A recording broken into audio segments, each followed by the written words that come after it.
What's going on, everybody? Welcome into the Prophecy Misfits Podcast. This is episode 333. A lot of threes there. 333. Peace in Destruction. And so we've got some crazy things happening regarding a lot of it's, we're seeing the United States of America just implode right in front of our very eyes right now.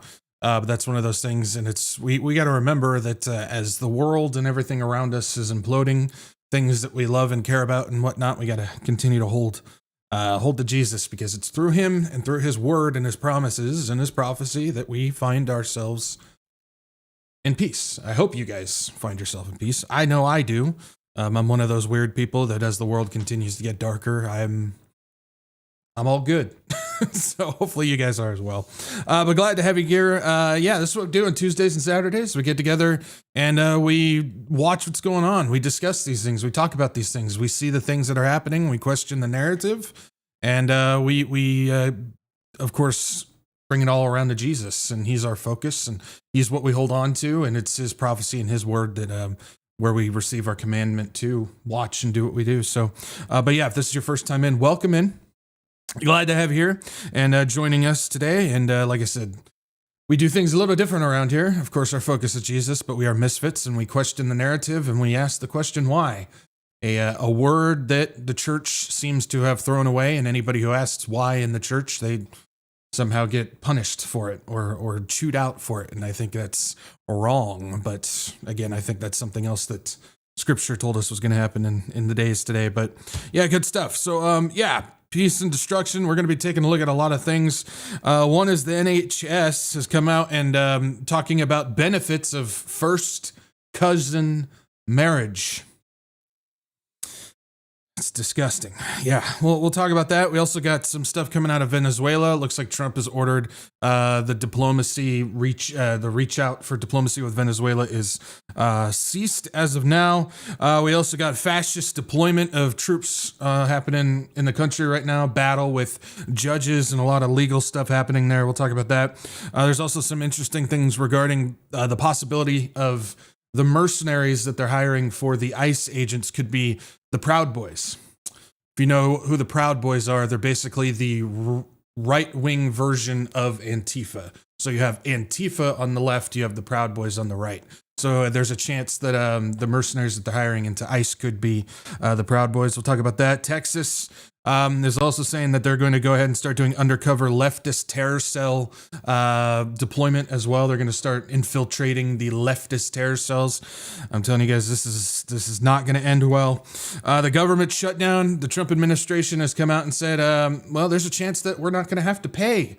Do back pay on the furloughed workers. That's 750,000 people. So we'll talk about that. Tariff are taking a massive attack on the economy right now.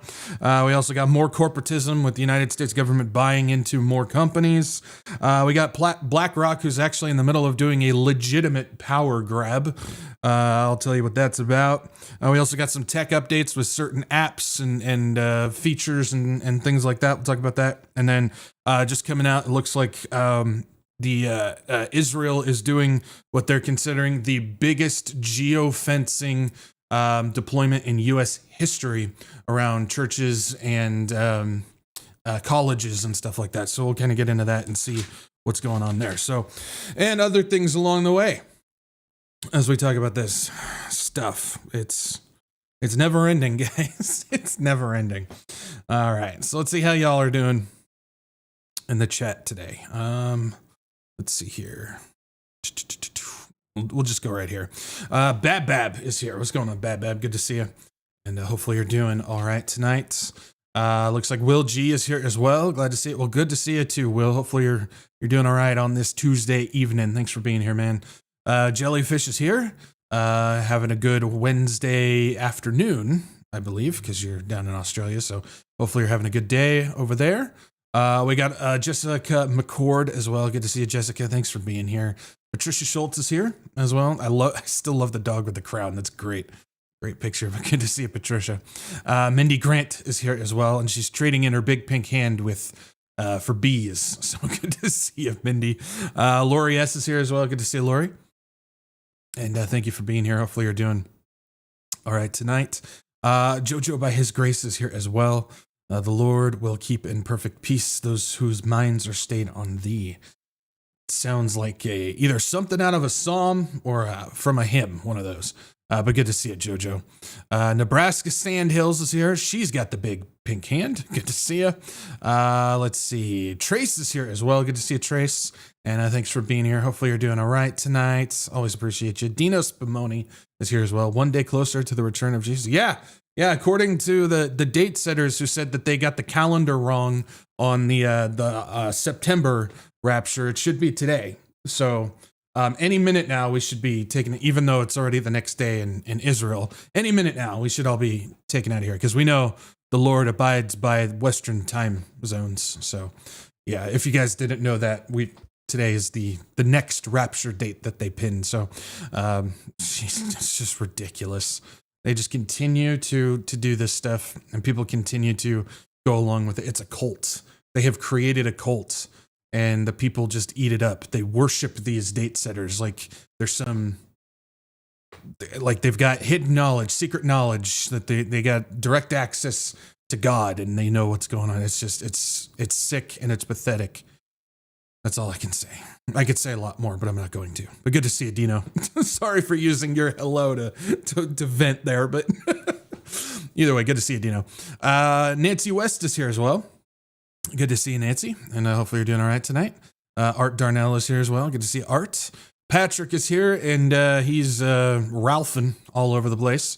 Good to see you, Patrick. Thanks for being here, man. That Titus 2 Life is here as well. Always ask why and research. Yeah, always ask why. That was one of those things that I'm thankful when I was growing up. That was something that my dad always taught me. It was question everything, believe nothing, except for the Bible. And so that was always one of those things that I was thankful for having that pounded into my head growing up. But good to see you, Titus. Speak of the devil, there's not of this world as well. Explain. I don't even know what you're talking about. Not sure I want to know. Good to see you. Jackie Clausen is here. Good to see you, Jackie. Maranatha is here as well. Good to see you, Maranatha.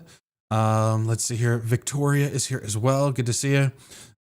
Talking about the high watch times and stuff. Yeah, just went over all that stuff. Proton Girl is here. Good to see you. Let's see here. Only by his grace. Good to see you. Glad to have you here. Let's see. This thing is not working for me here. Izzy Girl is here. I don't think I recognize that name, but glad to have you here. Got Sandy as well. Good to see you, Sandy. David Keys is here as well. So good to see you guys. Diane Bowden is here as well. Over on Rumble, we got Jacques over there. Good to see you. Jacques Michelle is over there as well. In his image, Katie as well. Good to see you guys. CL Moody, Cherokee Chick. Glad to have you guys here with us. Over on the website, we got Amanda and T. Mickey. Over there, we got Katie as well. Gracie's over there. Shirley Bible Believer. Sherry M. I saw Jim and Judy over there as well. So good to see you guys. Thanks for being here. If I don't pick you out, it's not done like you. It's just we got a bunch of stuff to get to tonight. So let's go ahead and get into some housekeeping. Housekeeping? No, thank you. Sleeping. Housekeeping? All right, for housekeeping, usual spiel. If you guys can, like, share, subscribe. Get this out to as many people as you can. It's not about views, not about butts and seats, but it is about getting the warning out to people and getting people to Jesus. So if you guys can do me a solid and like, share, subscribe, it helps reach those people. Those who are seeking some type of answer of what's going on, understanding of what's going on, because they see what's going on in the world and they know something's not right. And so hopefully we can answer some of those questions and ultimately share the gospel with them. So if you guys can do me a solid, like, share, subscribe, certainly appreciate it. If you guys can, follow me, Rumble and Telegram. Those are my backup channels. If I get booted off YouTube, we'll be back up live streaming over on Rumble, and then Telegram, post updates, announcements, and other little things here and there that I can't necessarily put in video format. So make sure you guys go ahead and head over there and follow along. If you don't have those, I understand. Just make sure you guys bookmark the... the website, official WretchedWatchmen.com website. It's your one-stop shop for everything, announcements, podcasts, live streams, and everything in between. So make sure you guys go ahead and follow or bookmark the website so you always know what's going on. And last but not least, if you guys would like to support this channel and everything that I got going on, I got donation links down below. CashApp, Venmo, and Give, Send, Go. This channel is not monetized. I don't make anything from ads, views, or anything like that. Runs solely off of your guys' generous donations. So if you guys would like to support this channel and all the things that I have going on, I would certainly appreciate it. And I do appreciate it. And I'm grateful for all of you guys and your support and your prayers and encouragement. You guys are just, I love you guys. And you guys make this work. And you guys make this happen. And I'm grateful for all of you. So thank you guys. I appreciate that. All right. Let's see here.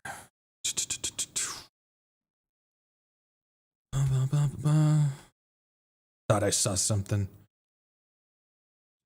Just double checking something. Okay, we're good. All right. Oh, I'll tell you what, man. It feels like it's been an entire week and it's only Tuesday. And there's a lot of stuff going on, obviously. Trying to keep track of everything. Head feels like it's on a lazy Susan and it just keeps going and going and going around and around and around, to tell you what. But it's one of those things where even with everything happening right now, even though everything around us is changing, again, here in the United States, we're kind of lagging behind because we're kind of the last bastion before this whole thing just crumbles into what's going to happen, obviously, biblically and prophetically, as we're told. But it's those around the world as well. You guys have been experiencing a lot of the stuff going on, a lot of the chaos, a lot of the destruction, a lot of the things just going off the rails everywhere. And it's one of those things where even though, depending on where you're at, you're seeing everything around you falling apart. You're seeing things that you once loved and once held on to and all these things, they're starting to crumble. Hopefully, not only are you guys receiving encouragement, but you're also receiving peace as these things happen. And I know those who don't have Jesus, who don't study the word, who don't follow along prophetically, that might sound weird. That might sound just evil in some cases, but it's one of those things for us who do have Jesus and the promise and the hope and his word and prophecy and everything. It's everything that we see happening is just another step closer to us going home and for more prophecy to be fulfilled. Because as of right now, we know that prophecy is not happening. Like prophecy itself is not being fulfilled. Because that basically what's up next is going to be when we're out of here and whatnot. But it's still, we watch the stepping stones and we watch the foreshadows and we see these things that are starting to build up to eventual prophetic events that'll be fulfilled. And so for us, as we watch, and this is something that I try and put forward as much as I can doing this, is when we see these things happen, when we see the collapse start to begin, we see the destruction begin. We don't know how long it's going to happen. We don't know where it's going to take us and whatnot, but hopefully we can find peace in that. There's peace in the destruction for those who have Jesus, because it's one of those things, while the world, those who don't have Christ, see the darkness and the destruction happen. For us, we understand that that is God breaking things down to eventually refine it and build something new. And so that's where our peace comes from. That's where our hope comes from. That's where encouragement comes from, because as we know, Jesus Christ is living prophecy. And so that's one of those things that I wanted to put forward on this. I really wanted to start off with on that, just a reminder, because there's a lot of things that we're going to go over that just have to do with just this collapsing country. And we see what's going on in the modern church now. This is something that we've talked about a lot recently, but it's something that's really continuing to have more and more relevance as time goes on. Even those who follow prophecy, who know what's, who have heard, I guess you could say, have heard what's going to happen prophetically, even those are still holding on to their country. They're still holding on to this country because they still hold to the fact of whenever you go, I mean, we've all been in that position before. It's like, oh, who are you? And usually people in today's environment, they know, well, I'm so-and-so, I'm a whatever political affiliation or this or that or whatever. And no, I'm a Christian and so on and so forth. But the thing is that's now either they've dropped the title Christian altogether, or when they say Christian, they're meaning this modern day Christianity, or here in the United States, American Christianity. Anybody have heard that before? Maybe you guys have heard that before. I hear it all the time. Well, it's the American Christianity. American Christianity isn't Christianity at all. American Christianity is this new religion, this now religion that they're continuing to build in front of our very eyes right now. And if you're not looking for it, if you're not able to recognize it, you're going to probably fall into it. It's the days of the megachurch, the megachurches that are happening. It's the increasing use of AI within the church. It's the ecumenical movement of partnering with these people who clearly have serious error in their doctrine or theology, but they don't care because they'd rather partner for whatever benefit that they choose to do, or to not have their name or career smeared. It's the injection of political rhetoric in churches. It's we see it now with the idolization or the preaching of Charlie Kirk's martyrdom for the faith, when none of that is correct. It's the pursuit of, we're going to use the Bible for whatever we want to use it for.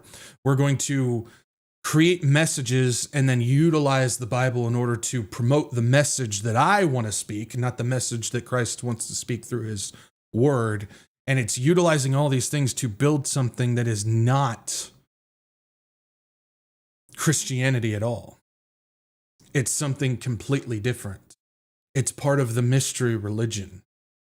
And it's something that drives people away from the Lord. And we're starting to see it in many different ways.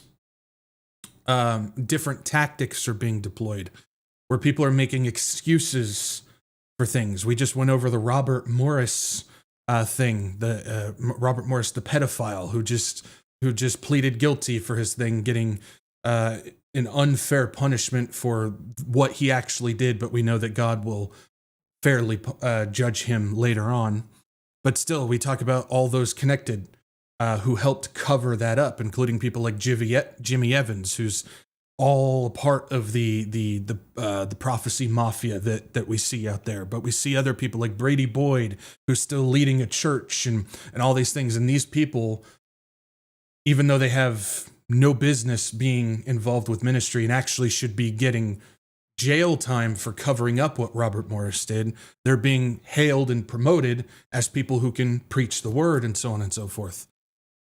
This is the modern day Christianity. We see people who don't actually do their research on things, or they go and they find things that justify their own preconceived notions in order to teach and defend something that they personally believe in, even though is not actually correct. We see people who make excuses for things, like we know Charlie Kirk, and we've talked about him for years, and all the things that he's been a part of and promoted and done all these things. But yet we have pastors out there who want to hang on to the idea that Charlie Kirk was a martyr, like Brandon Holthouse and other ones like that, who preach that he's somebody who was martyred for his faith and everything that he stood for. We need to go and do that, even though what he was promoting was Seven Mountain Mandate and was New Apostolic Reformation and Dominionism and ecumenical movement and promoting of other religions. But yet we have people who want to defend Charlie Kirk, saying, oh, he didn't really know what he was teaching. He was naive to it,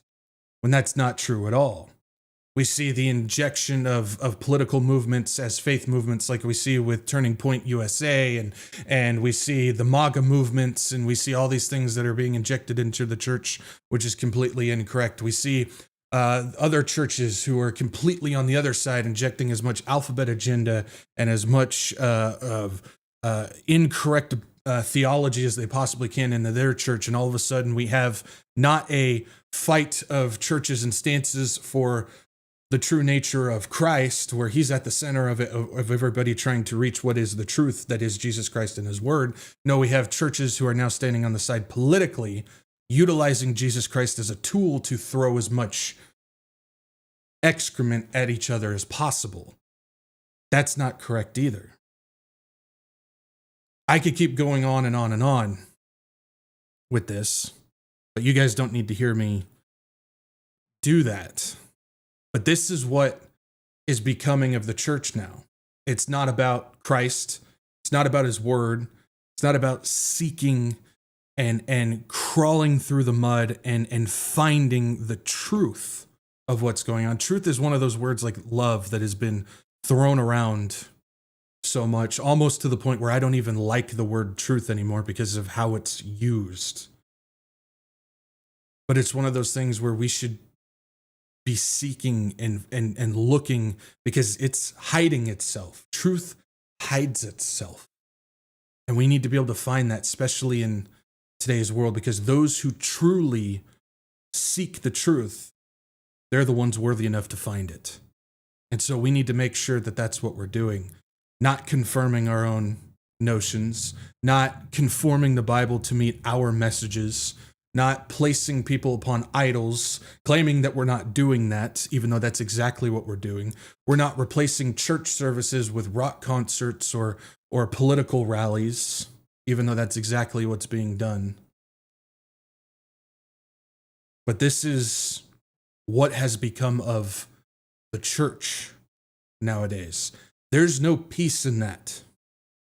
You won't find peace there. You will find worldly, self-interested comfort that satisfies for a short period of time, but you will not find peace. Because I personally believe that those who partake in that type of environment, Jesus is not there. Jesus is on the outside knocking. He's wanting to go in. But those churches have said, we're okay. We're all set. We'll use your name for our benefit, but we don't want you in the doors of this place. There's no peace there. You can't have peace without Christ. And so when this world is falling apart, when everything we loved is falling apart, everything that we knew is getting shattered, it shouldn't bother us. It shouldn't affect us, because we should be in total peace and calmness within the Lord, because this is exactly what he told us was going to happen. I know, little preachy, not trying to be, but this is something that's really been on my mind the past few days. And so I just wanted to put that out there. Peace in destruction. So as we go through this stuff, and hang on to that, not just for today, but for all the times that we do get together and talk about these things. As we go through these things, just remember that none of this means anything. Life is but a vapor, and pretty much everything in it is as well. The only thing that matters is our souls. And as long as those are firmly in the hands of the Lord, we're okay. And we should have peace. So, all right. Let's go ahead and get into that. I really did not mean to do all that, but it happens. All right, let's go ahead and get rocking in this stuff. And we're going to talk about this because this is it just shows where we're at in this world right now. So yeah, this just came out, and it says first cousin marriage has quote unquote benefits. It says NHS guidance despite birth defect risk. You don't say. It says the NHS has been urged to apologize for publishing guidance extolling the benefits of first cousin marriage despite the increased risk of birth defects. Guidance published last week by the NHS England's Genomic Education Program says first cousin marriage is linked to stronger extended family support systems and economic advantages. This is absolutely sick. But the practice has also been linked to oppression of women and has been proven increased risk of genetic disease in offspring of first cousin relationships. Just go ask the Rothschild family and the Rockefeller family. They're notorious for mating with themselves, and look at how deformed and sick those people look over in that family. That should tell you everything that you want to know on that. Let's see. It says marrying a first cousin is legal in the UK, but it increases the risk of children inheriting genetic conditions. Health issues such as sickle cell disease and cystic fibrosis are more likely to be carried or contracted in children with parents who are closely related.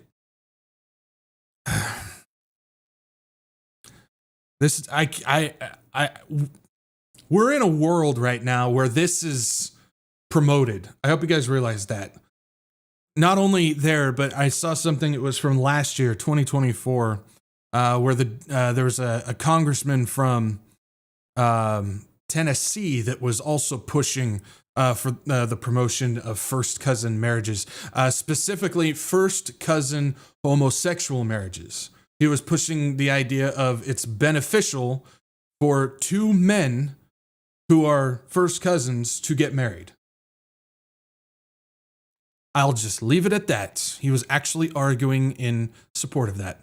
It says Dr. Patrick Nash, an expert on religious law and director of the Pharos Foundation Social Science Research Group in Oxford, called the guidance truly dismaying. He says cousin marriage is incest, plain and simple. It needs to be banned with utmost urgency. There's no balance to be struck between this cultural lifestyle choice and the severe public health implication it incurs. Very similar to what we see when it comes to homosexual marriage and the transgender stuff and everything like that. There's serious problems. You guys understand, and I'm sure most of you do, so I'm not trying to talk down to you, but just in case you just necessarily haven't thought about it, you look at something like AIDS, which is clearly a consequential judgment that the Lord put down when it comes to the act of homosexual stuff, because that's where that comes from. That's where it springs up from. And so this is a case of consequential judgment, in my opinion, that you start partaking in that, there's a high risk of chance that you're going to end up with a disease such as AIDS and whatnot.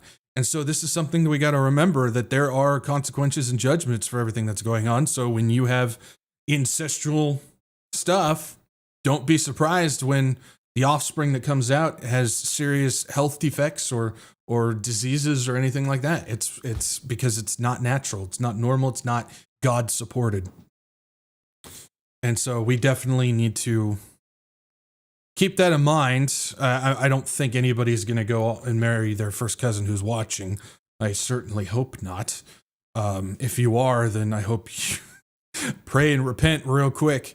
But just remember, there are things for us to remember when it comes to consequential judgments and stuff for the decisions that we make as well. Maybe not in the way of something like this, but in other cases, we do have consequences for the choices that we make. So yeah, just wanted to put that out there. If you're in the UK, you got the promotion that's happening for first cousin marriages. Tennessee, we got it here. I think that's actually legal in some states here in the United States as well. I didn't really spend much time looking into it. I didn't really want to, but I believe there's states that actually have okayed like cousin marriage and stuff. No wonder this country is falling apart. Anyways, okay. Moving on from that, that's about all we need to get out of that. So let's go ahead and take a look at this. So it says Trump calls off diplomatic outreach to Venezuela. U.S. officials says this came out yesterday, and basically Trump is saying stop all diplomacy talks. And there's been a lot of reports lately that they're convening wartime plans for Venezuela. So that hasn't been confirmed, but there's some rumors and stuff swirling about that. So with the increase of dramatic talks and news coming out regarding Venezuela and the actions that have been taken, it seems like this could ramp up into something, and this could be something that we see while we're here. So again, I don't think that we're going to see World War III while we're here, because that's earth changing, and I hold to Matthew 24, days of Noah. Every life will be going as normal until it's not, and then we're out of here. But there's a chance that we could see something like this. It says Trump has called off efforts to reach a diplomatic agreement with Venezuela and told his special envoy Richard Grenell to stop all outreach, a senior U.S. official said on Monday. The news, which was reported by the New York Times, follows a series of military strikes on vessels carrying drugs near Venezuela, which still hasn't been confirmed that that's what's going on. Trump told Congress that the U.S. is engaged in a non-international armed conflict with drug cartels. Although Trump is reportedly considering strikes inside the South American country, the U.S. official told Reuters that the president has not yet determined whether to advance his military campaign to a second phase. They're building up like they are getting ready for one, though. I'll tell you what. This is Trump delivered the message to Grenell during a meeting in the Oval Office last Thursday, and senior military officials, the senior official said. Trump on Sunday told U.S. service members that the U.S. strikes on vessels off the coast of Venezuela had halted the flow of drugs by sea. Again, no confirmation of that at all. And the U.S. would now have to start looking about the land. No further details were released by the White House. Tensions between Washington and Caracas have intensified since Trump returned to the White House in January, with Venezuelan President Nicolas Maduro denying U.S. allegations that drug heads were produced in the country and claiming that the U.S. is hoping to drive him from power. Trump has played down the possibility of a regime change in the Southern American country, although there's a lot of stuff swirling from officials in the White House and whatnot that are saying that that's kind of the goal that they are going for. So while Trump hasn't come out and blatantly said it, there's a lot of smoke around the idea that that's what they're attempting to do. In August, Washington doubled its reward for information leading to Maduro's arrest to $50 million, accusing him of links to drug trafficking and criminal groups that Maduro denies, so on and so forth. So, again, there is a lot of rumors. There's a lot of unconfirmed talks and stuff about what's going on in Venezuela. We've heard theories that it's about oil. We've heard theories that it's about Iranian munitions in the country. There's reports, of course, the official narrative about drugs and criminal cartels. There's the reports about regime change.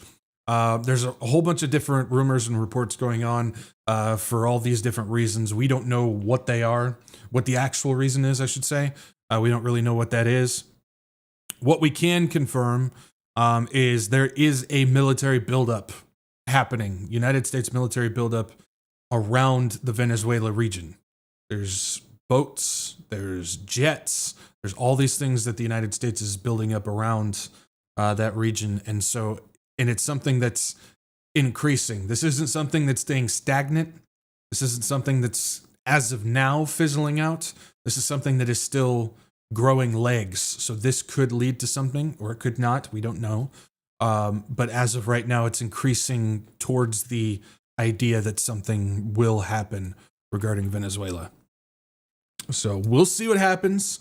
This is something that we've been following along with for the past several months.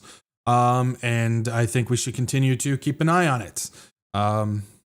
It may get to the point where everything starts stalling out and nothing else happens for a long period of time and so on and so forth. But as of right now, there's still some momentum. So let's keep an eye on what's going on there.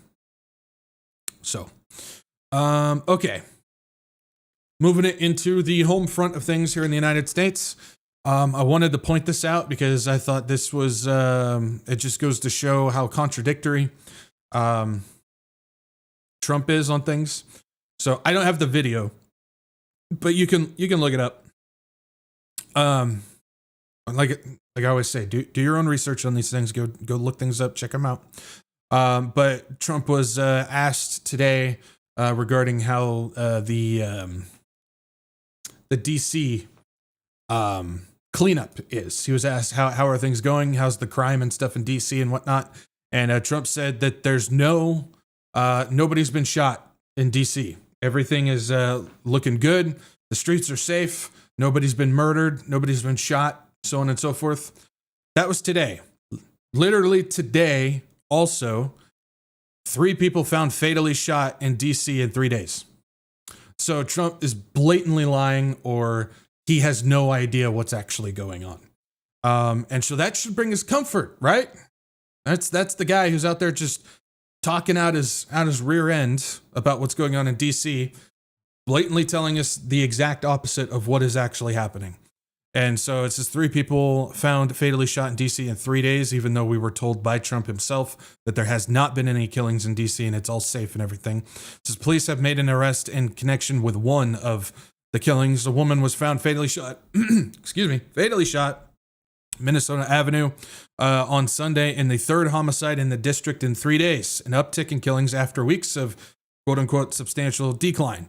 Officers were called to a home at the 4000 block of Minnesota Avenue around 7 p.m. Sunday to perform a welfare check. According to police, inside they found 33-year-old Mauricia Singletary dead. She appeared to have been shot, and there's so on and so forth. We're not going to get into the details of that. We don't necessarily need to. But this is one of those things where there's multiple things to take for this. One of them is, obviously, you can't trust what the officials say. You just can't. Because they're always lying to you because they have an agenda. They care about the agenda. They don't care about telling you the facts and the truth of what is actually happening. So that's important to understand. The other thing that we should take away from this is the fact of this is a sin problem. And I know that sounds obvious, but sometimes we have to remind ourselves of that. This is a sin problem. This is not something that you can just sweep away. This is the world society now. This is the evil that's within the world and the darkness it's increasing. And we know through scripture that we're told that during this time, people are going to become brutal and more selfish, and they're going to become violent, and they're going to become aggressive, and these things are going to increase, and they're going to get worse and worse and worse. And this is the type of thing that we're seeing, I mean, all the time. If we're not paying attention, I mean, one day goes by and we miss a lot of this stuff. I just saw a report. I'm not going to go into the details of it, but I just saw a report where police went into a house and they found a dude beheaded in his bathtub. Just random, out of nowhere, dude beheaded in his bathtub. This I just saw this, even though this is a few months old. I think it was from May. I don't know if anybody heard about the pastor who was crucified in his own home back in May. This was Arizona. It happened in Arizona. But they went in and found this pastor who he was pinned up against his wall in a crucifix style thing. And they caught the dude who did it. And he said it's his war against God.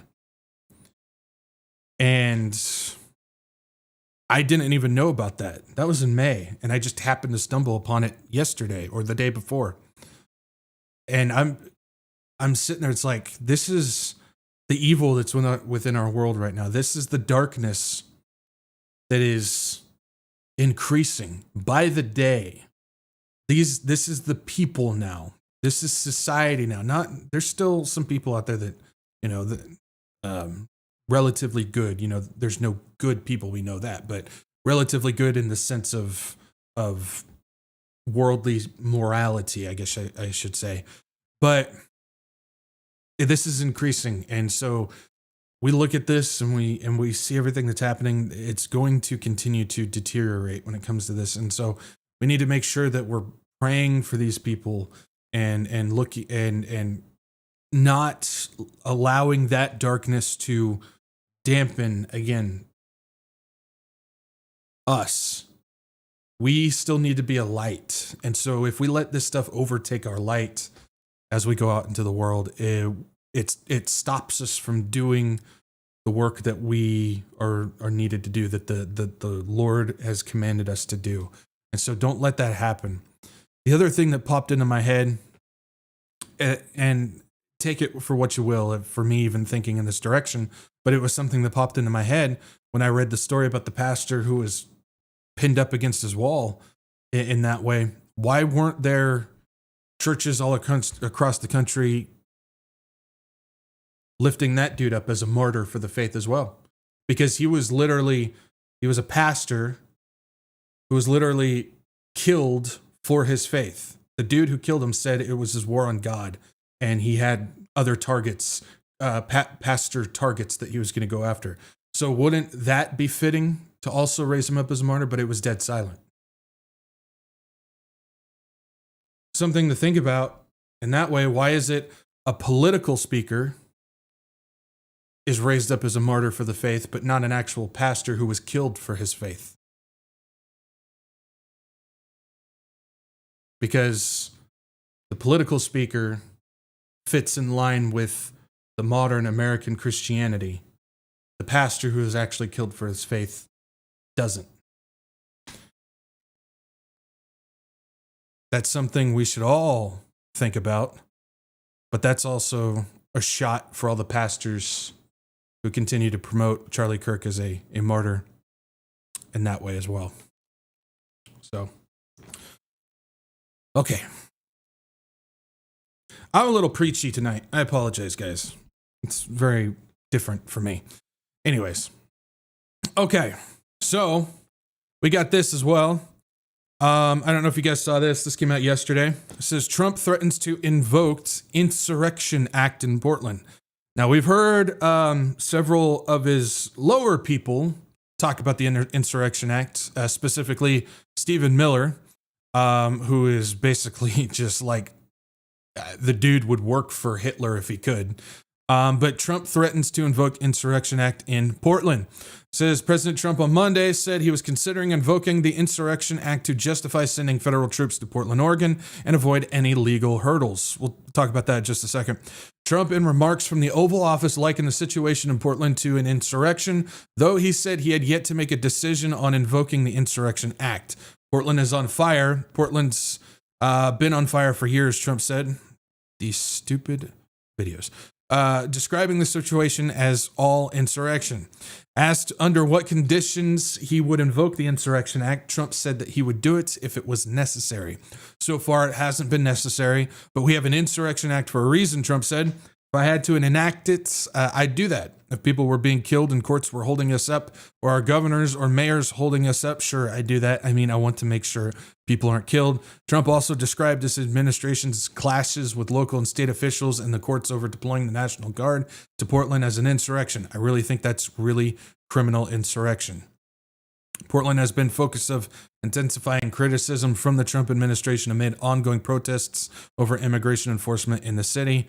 And so on and so forth. It says there have been protests in Portland dating to June in response to the Trump administration's aggressive deportation efforts. The FBI field office in Portland said Thursday it made 128 arrests in the city since June 9th. And there's more to that, but we're not going to necessarily get into it. So there's a lot here. We'll start first off with the latest stuff when it comes to what's going on with the judges. So the last time we talked, it was on Saturday, there was a report that Trump was going to federalize the Oregon National Guard and send them into Portland. The judge, Emmergut, blocked that. She said, not going to happen. Blocked it. There's no need to. Trump is not basing this on facts, and his reality is different than the actual reality that's happening in Portland. So she blocked it. Then Trump said he was going to send up California National Guard into Portland. So basically taking National Guard from a different state and deploying them into the other state. There's a whole host of legal problems there. But then Emmergut, the judge, got together, convened an emergency meeting on a Sunday night, which is like something that you just don't do, or you don't hear about at least, and put out a nationwide National Guard nationwide National Guard deployment block for Portland, saying you can't send any National Guard into Portland, citing her initial block on that as well. And so, first of all, she's not an activist judge. Second of all, she was appointed by Trump. Third of all, Trump has now come out against her and basically wants to get her fired from her job. Shock, shock, shock, right? Everybody's surprised by that? Not really. And wants to basically do all that. So on top of that, you had, again, it's just unbelievable what's happening right now. But then you have Gavin Newsom, the state of California. They are now suing the Trump administration for trying to send California National Guard up into Portland as well. So you got all that legal stuff going on with all of this. Then taking a look at what's going on in Portland, has anybody, I am genuinely curious, has anybody actually looked into, like, seen what is happening in Portland? I've looked at a lot of stuff that's coming out of Portland because there's always people recording things and stuff like that. Been looking at a lot of stuff coming out of Portland. The on fire insurrection, war ravaged city that they're talking about is really groups of people of like 10 standing there with signs. There was one that's there's 3 people. One was dressed in an inflatable frog costume, dancing in front of the ICE agents, which was hilarious, by the way. I don't know. I just think those inflatable things are hilarious to begin with. But yeah, you could see the frog doing it. There was an elephant and another animal. I can't remember what it was, but they're just walking around dancing in front of the ICE agents and stuff like that. All the arrests that they're talking about, the 128 arrests, are people who accidentally or they choose to step onto the blue line in front of the ICE building, which is technically federal ground. So the moment that they step foot on that is the moment that they get arrested for it. So they get arrested for stepping onto federal grounds. That's what they're getting arrested for. Now, I'm not defending Portland in any type of way. Portland has been a pit for a long time, so I'm not saying that. But what I'm talking about specifically are these insurrection riots that they're trying to say is happening in Portland, which aren't happening. They're not actually happening there. And we've seen what riots are. We've seen the BLM stuff. We've seen the Antifa stuff. We've seen what actually needs to be quelled. That's not happening here. It's just not. From what I'm seeing, it seems like they're trying to start something. That's what I'm witnessing from what I can see from a distance. Again, I'm from a distance. So it's one of those things where I can only go with what I'm seeing, but I'm not just taking reports from whatever newspaper that I want to and picking a side. I'm not on any side on this one. Again, Portland's a pit, but I'm not for the fascists ICE stuff that they're doing either. But this is just not correct. But what I'm noticing, and I want to make this clear.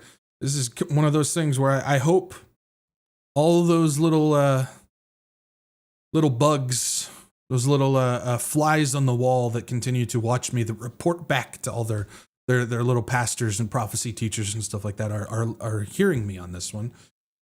We have pastors and prophecy teachers that are literally pumping their fist for the fascist deployment of the military on the United States. Pastors are doing this. I've heard many of them. Ones that we know, ones that we don't. I'm seeing this stuff.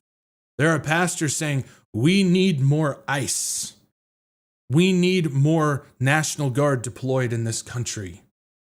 We need the deployment of these officers into the country to take care of this stuff.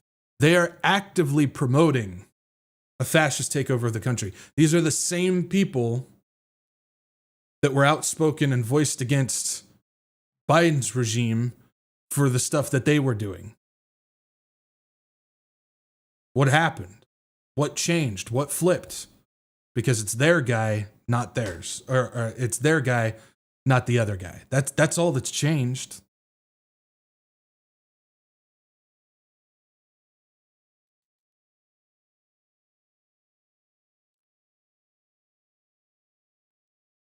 As somebody who has looked into 1930s Germany, I can tell you this is exactly what happened back then. This is exactly what happened with the church back then during the takeover, during Hitler's takeover as well. I just saw a video today. It's the Right Something Ministries, Right Response, with like Joel Webbin and stuff like that. And he said, Jesus would smile if you joined ICE and took your gun and started loading immigrants into the back of a truck. He said that on his podcast. Now, I don't hold Joel Webbin or the Right Response group in any sort of good light at all. If you've looked into them, I don't agree with much of what they have to say. I think they're completely lost over there. But he said Jesus would smile if you did that. He said God commands us to join ICE and to fight the war on immigration. Now, we know that God does hold to national borders. We know that. But how he worded that was, seriously? How much you getting paid for that advertisement? That's what I'm curious about. How much you getting paid for that one? But we're seeing a lot of pastors, we're seeing a lot of churches doing that exact same promotion, doing the exact same thing. The problem that I have, and I've made this known, is if you're going to get the immigrants out of here, that's fine. That's one thing. But the problem is I'm seeing U.S. born citizens, and I'll just say it, white people. I'll just put it out there. White people getting held at gunpoint and arrested.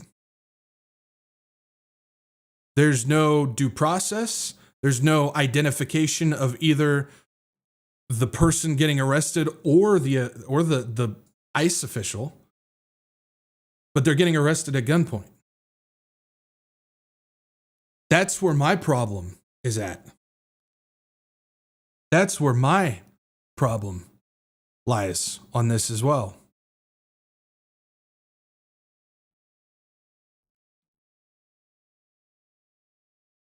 So there's a lot to this, but yet we have pastors who are just blanketing saying it's good, even though it's clear they've done no actual research or looking into anything. That's clear. Absolutely clear as day. Then we also have this, because that judge block is only for Portland because she's an Oregon judge. But we have this. It says Texas National Guard arrive in Chicago to support Trump's cleanup plan. So we got the Texas National Guard heading into Chicago now. My word. It says 400 Texas National Guard members have arrived in Chicago. Greg Abbott announced Tuesday afternoon. The members were authorized for deployment Sunday in support of Trump's administration. Says Abbott made the announcement just before 2:30 p.m. through his Twitter account. Says the elite Texas National Guard are on the ground and ready to go. They are putting America first by ensuring that the federal government can safely enforce federal law. Let's see. Abbott announces his authorization of the president to call up 400 members of the National Guard to serve alongside 300 members from Illinois Sunday. Now, keep in mind, there's been no authorization or invitation from the governor or the mayor in Illinois. So the governor of Illinois or the mayor of Chicago, neither one has actually invited Trump to issue the National Guard there. So this is illegal, what is happening here. So I hope you guys realize that. Abbott added that Chicago can either fully enforce protection for federal employees or get out of the way and let the Texas Guard do it. Abbott posted a picture on Monday afternoon of several National Guard troops boarding military aircraft, ending the post with deploying now. Along with that, doesn't he just look like a great guy too? I'm not defending Pritzker in any way either, but there is law for a reason. It says Illinois is the latest state to file a federal lawsuit to try and stop President Donald Trump from sending in the National Guard troops to Democrat-led cities. The lawsuit calls the deployment of the troops, including hundreds of service members from the Texas National Guard, unlawful and dangerous. Pritzker called the service members political props and pawns the president's illegal efforts to militarize the nation's cities. As of right now, I kind of agree with his idea with that. Pritzker has made statements suggesting that Abbott worries less about Illinois and more about his own state. Abbott cares about only himself and what he can fit in his pockets. We've gone over that. Abbott is all about making deals and whatever can benefit him financially in his position. Abbott is, again, you got moron against moron here. I'll just say it. Pritzker versus Abbott, they're both morons. But that's a different conversation to be had there. So now we have Texas National Guard heading into Chicago on this as well. I took this screenshot, which I thought was fascinating to say the least. This is from Kristi Noem, tweeted this out February 6th of 2024. She said, if Joe Biden federalizes the National Guard, that would be a direct attack on states' rights.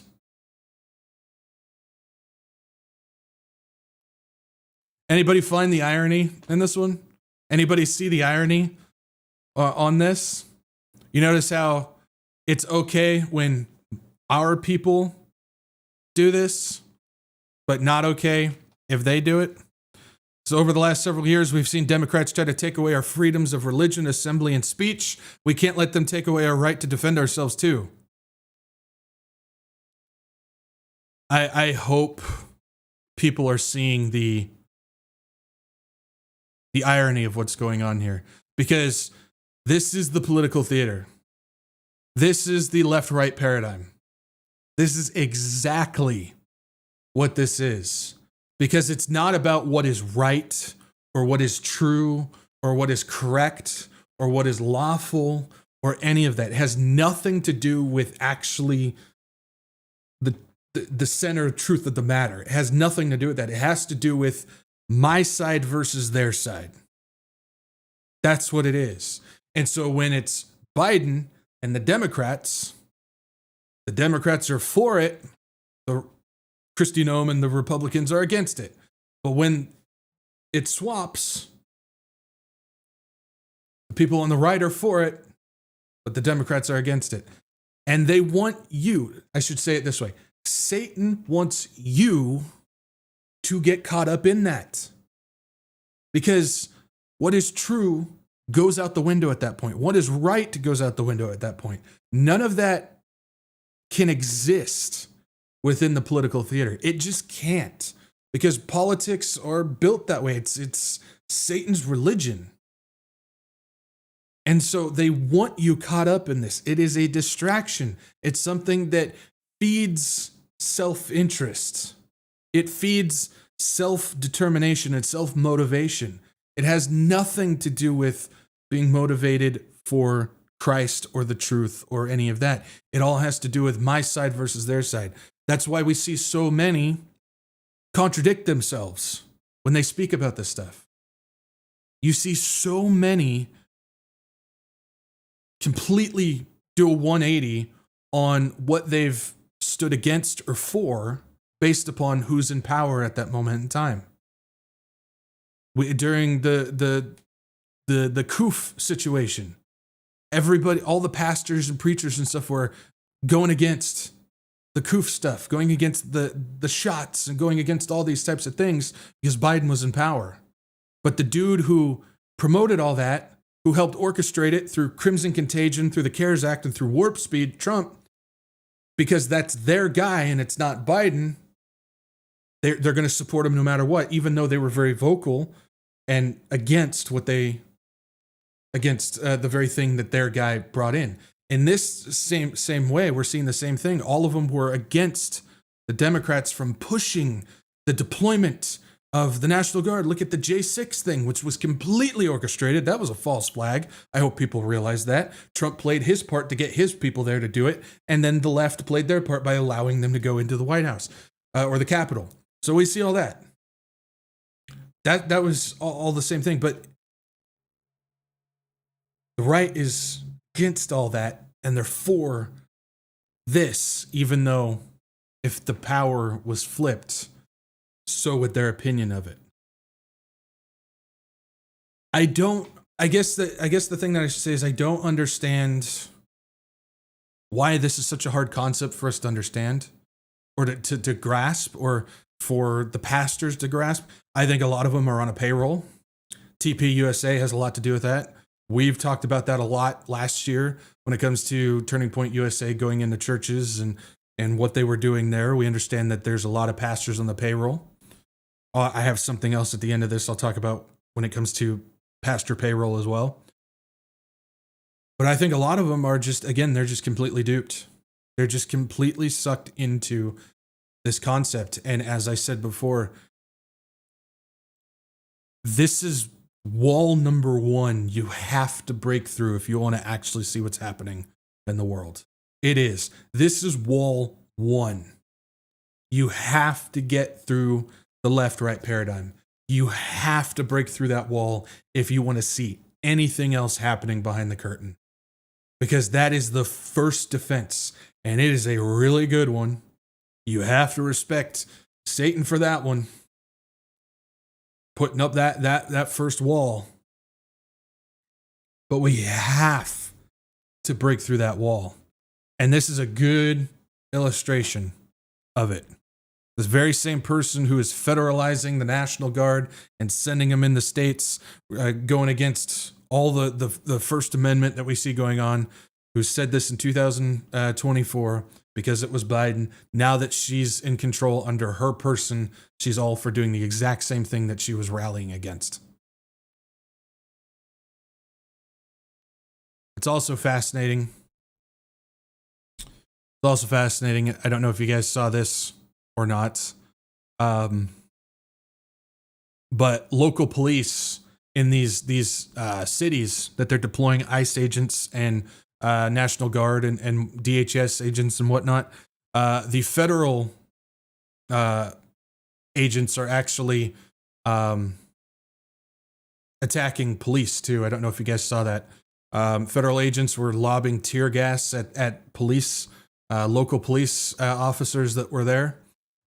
We see there's reports out there. The federal agents are calling in fake 911 calls to get police to go out more, which allows the federal agents to actually get more control of certain zones within cities. There's a lot of that stuff happening too.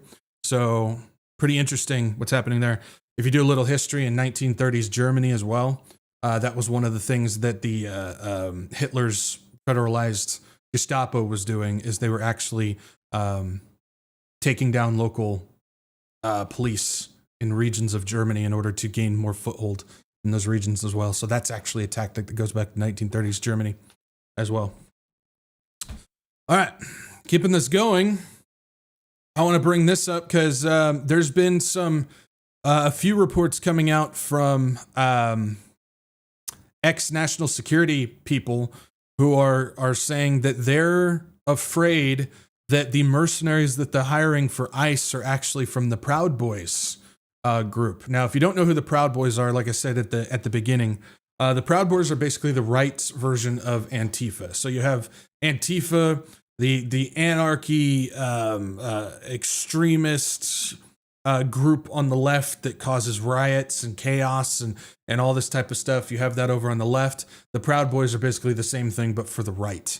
And so there's been some reports that the ICE agents that they're actually bringing in, the mercenaries that they're hiring for the ICE, are actually Proud Boy people. And so this is a report from February 7th. It said head of Trump's immigration plans met Proud Boys associate about deportations.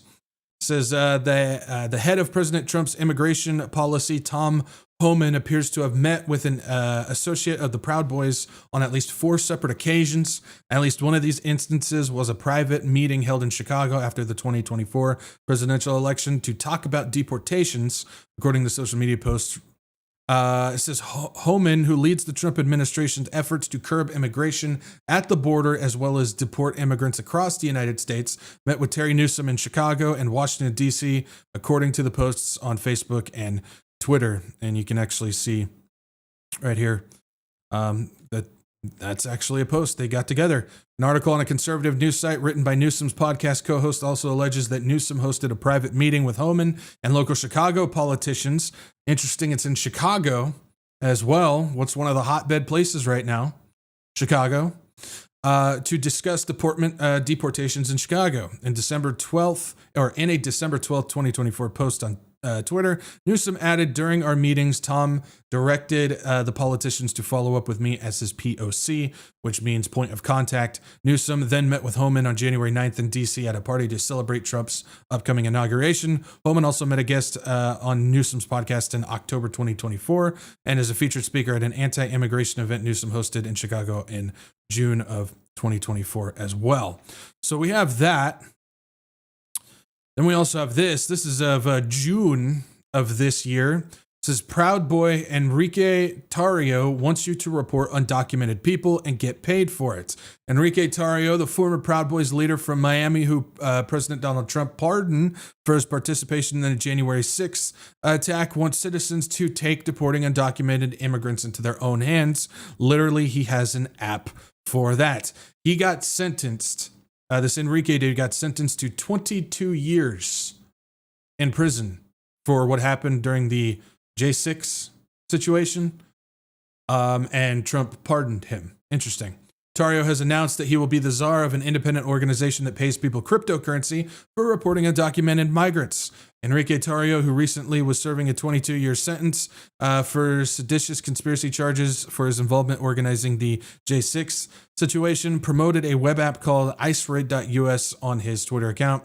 The app crowdsources tips to help law enforcement arrest and deport immigrants. The group, while not affiliated with the U.S. government, aims to support the Trump administration's crackdown on immigration. I'm honored to serve as ICE Raid czar and lead a platform that empowers Americans to protect our nation's values and security, Tarrio said. Yeah. So basically, we've got Homan meeting with Proud Boy people. We've got one of the leaders who was a part of the J6 thing. He is basically getting involved with that as well. And it's worth pointing out on this too. This was a report that came out in 2021. It says Pentagon has 60,000 troops in secret undercover army. It says the Pentagon has built the world's largest secret army over the last decade, amassing approximately 60,000 troops who make up the undercover force. A Newsweek exclusive report revealed on Monday. Again, this was back in 2021. According to the report, service members in the force often work under masked identities as part of a program called signature reduction. Say that again. According to the report, service members in this force often work under masked identities as part of a program called signature reduction. More than 10 times the size of the CIA's covert elements, the secret army works on both foreign and domestic assignments in both military uniforms and civilian attire, in real life and online. The troops reportedly hide in well-known private businesses and consultancies. This comes with a 2-year investigation in which the news outlet scanned more than 600 resumes and 1,000 job postings, numerous Freedom of Information Act requests, and countless interviews with both participants and defense officials. The report shares a glimpse into the entire unregulated realm of the American military, the size of which is yet unknown. Add that onto the fact that we know that Eric Prince of Blackwater fame was also one that was helping to proposing immigration efforts, deportation efforts as well. So you would have, at this moment in time, you have Proud Boys, you have the Pentagon's this thing is what's it called? Signature Reduction Army, and you have Eric Prince's Blackwater mercenary groups, all possibly connected to the mercenary hires of ICE.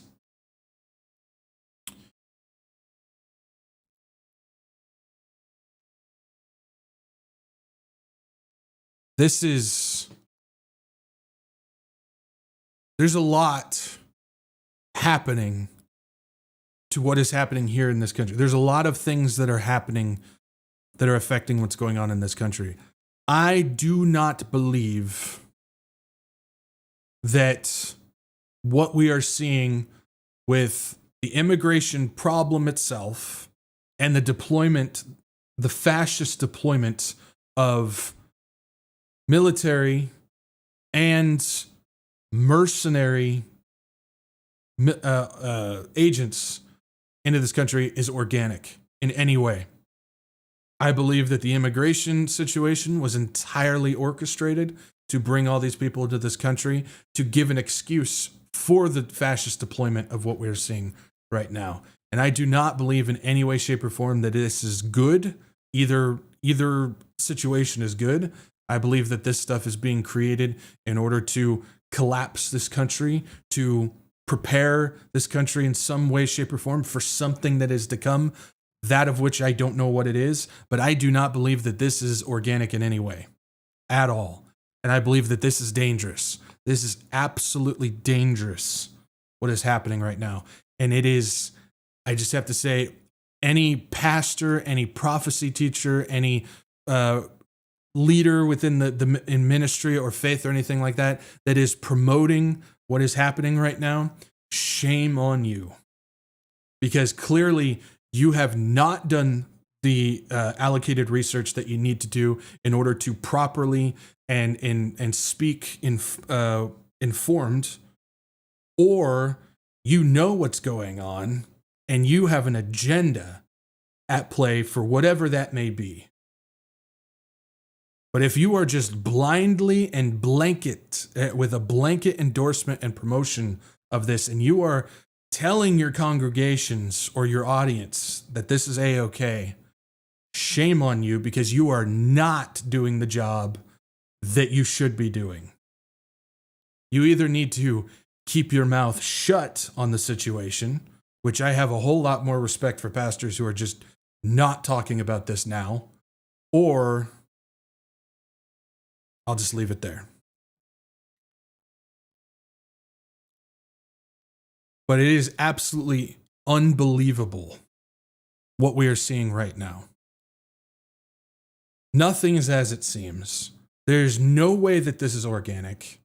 And clearly the American Christian modern church is either ill-informed, agenda-driven, or is bought and paid for. And I don't say that as every single church in the country, because there are still some good churches out there who are doing what the Lord wants them to do. They're few and far between, but they're there. But it needs to be said. It needs to be said. Do your job. Do your job. And if you are not informed enough on a specific thing, keep your mouth shut. It's not that hard. It's not that hard. There's a lot of stuff that I get asked questions all the time. I just don't answer, because I can't. I'm either not informed or I'm unqualified for it. Why can't pastors do that? I don't know. That's the question of the century, I guess. Anyways. All right. Keep it on. This is coming out of the Attorney General of Texas, Ken Paxton, in Texas. He put this out. It says Attorney General Ken Paxton launches undercover operations to infiltrate and uproot leftist terror cells in Texas after increased political violence. It says in response to the political assassination of national hero Charlie Kirk. Yep, utilizing this. And the disturbing rise of leftist violence across the country, Attorney General Ken Paxton, it has to always be political. I hope you guys are seeing that. Has launched undercover investigations into various groups affiliated with left-wing political violence known to be operating in Texas. Now, what do we know before we get any further into this, what do we know by these people? When I say these people, I mean politicians in general. What do they classify as leftist violence now? We just went over it last week. It's the NSPM 7. that we went over that list of qualifications of what they consider domestic terrorism or political violence. And it's anybody who does not adhere to the politics and the policy that is being deployed by the Trump administration. It is literally anybody who does not agree with the Trump administration is considered a domestic terrorist and politically violent. We went over that last week. I showed the document. I showed what the document said. That is what it said. So all the people that continue to send me emails calling me a moron for calling that document out, again, you're just not reading what the actual thing says. We read it. I showed it on the screen. So that is what they consider that. So I would technically be considered left-wing politically violent, even though I'm not. That's how they classify that. That's why that document was so important for us to see, but it kind of snuck underneath everything. Nobody's talking about it. The mainstream media is not talking about it. The alternative media is not talking about it. Left-wing media is not talking about it. Right-wing media is not talking about it. Nobody's talking about it. It just kind of snuck underneath there. But it gives them the access to do this. This leftist political terrorism is a clear and present danger. Corrupted ideologies like transgenderism and Antifa are like a cancer in our culture and have unleashed the deranged and drugged up foot soldiers on the American people, said Attorney General Paxton. The martyrdom of Charlie Kirk. I wonder where all the pastors are getting it from. Marks a turning point. Oh, that's cute. In America. There can be no compromise with those who want us dead. To that end, I have directed my office to continue its efforts to identify, investigate, and infiltrate these leftist terror cells to those demented souls who seek to kill, steal, and destroy our country. Know this, you cannot hide, you cannot escape, and justice is coming. This isn't an official release. Just keep that in mind. The radical left has incubated an environment where political violence is not only justified but celebrated and praised. In July, nearly 24 armed leftists connected to various Texas-based Antifa-like groups ambushed an immigration and customs enforcement facility in Alvarado, Texas. I didn't even hear about that one.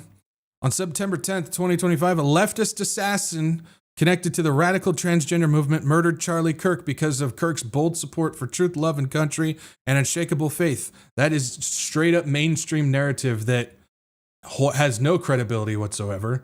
There's nothing that verifies that in any way, shape, or form, but they're using it for this. 2 weeks later, another deranged leftist opened fire at an ICE facility in Dallas. We went over that one. That one made 0 sense. Trump has officially designated Antifa as a domestic terrorist organization, instructed his administration to utilize all applicable authorities to investigate, disrupt, and dismantle any and all illegal operations, especially those involving terrorist actions conducted by Antifa. Building on President Trump's bold actions, General Paxton has instructed his office to initiate sweeping investigation into radical leftist organizations engaged in or providing support to those who are performing political violence.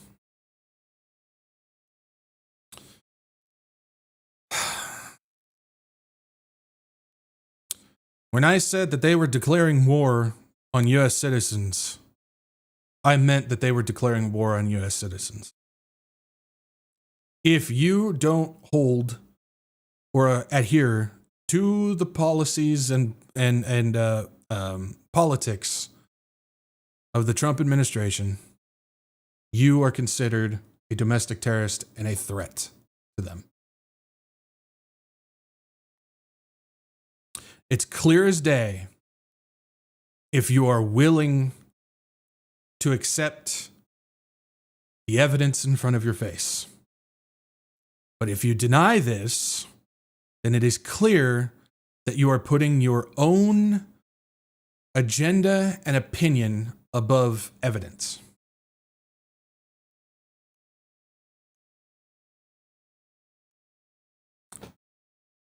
It's just what it is. Just what it is. Okay. We're done with that.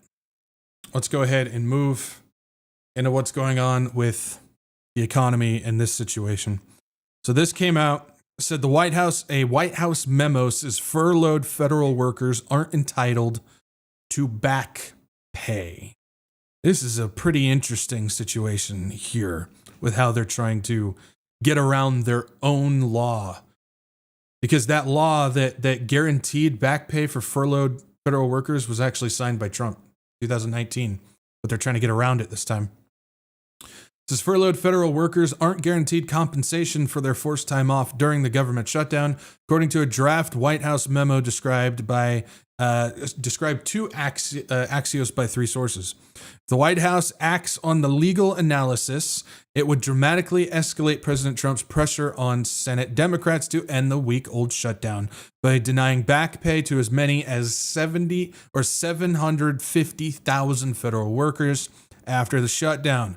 Trump wants Democrats to back a continuing resolution to fund the government with no strings about healthcare subsidies attached. This would not have happened if Democrats voted for the clean CR, said a senior administration official. The more I see of what is happening regarding the firings, regarding furloughs, regarding the policies and the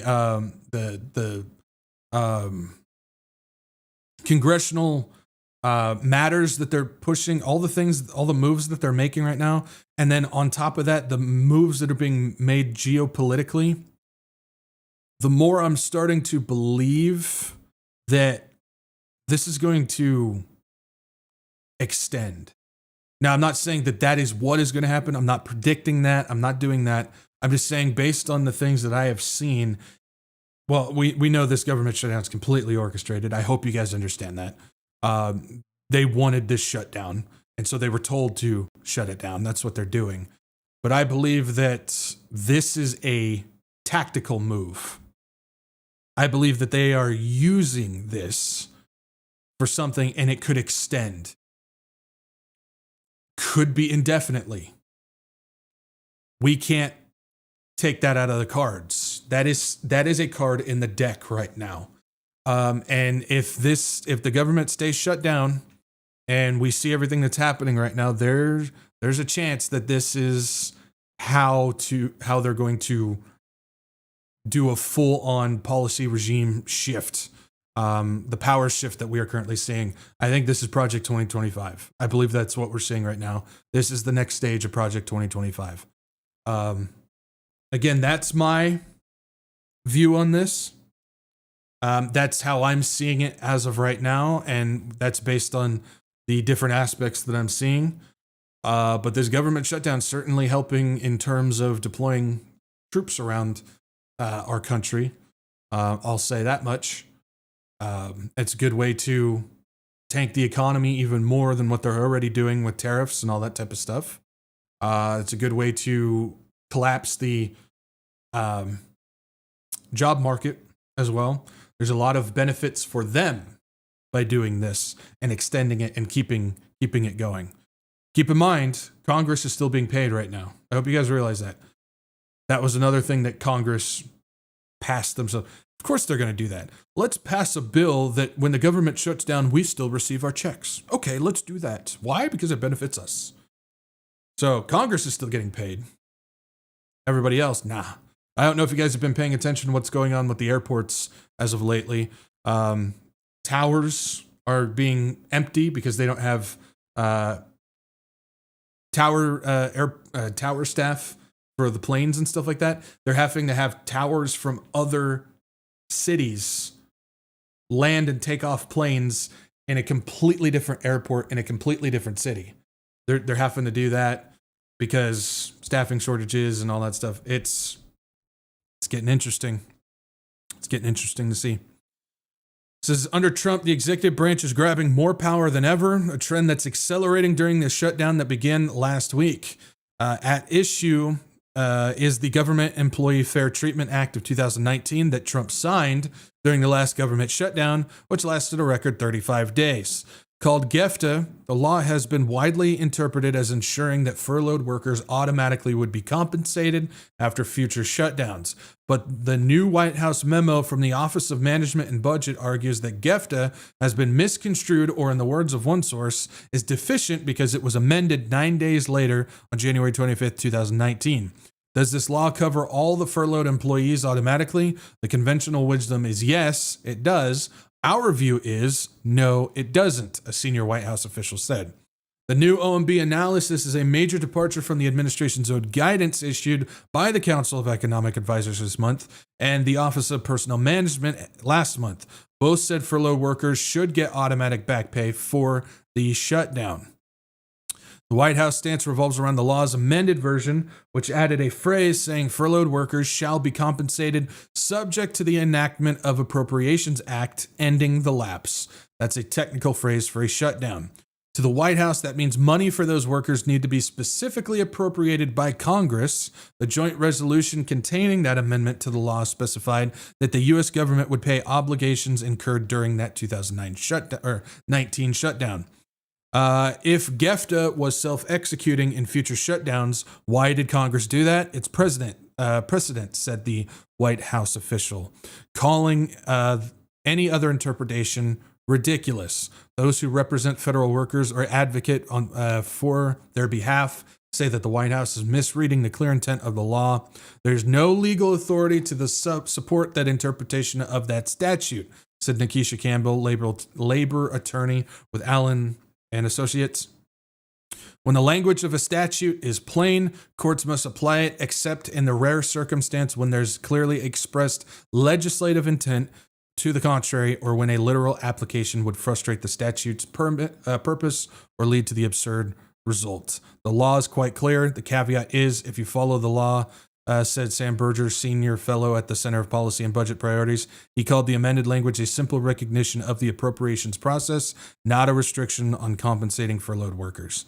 So basically, at this moment in time, the White House is telling everybody that the furloughed workers, even if the government does come back, will not receive back pay for what they've for the shutdown, even though they had nothing to do with it.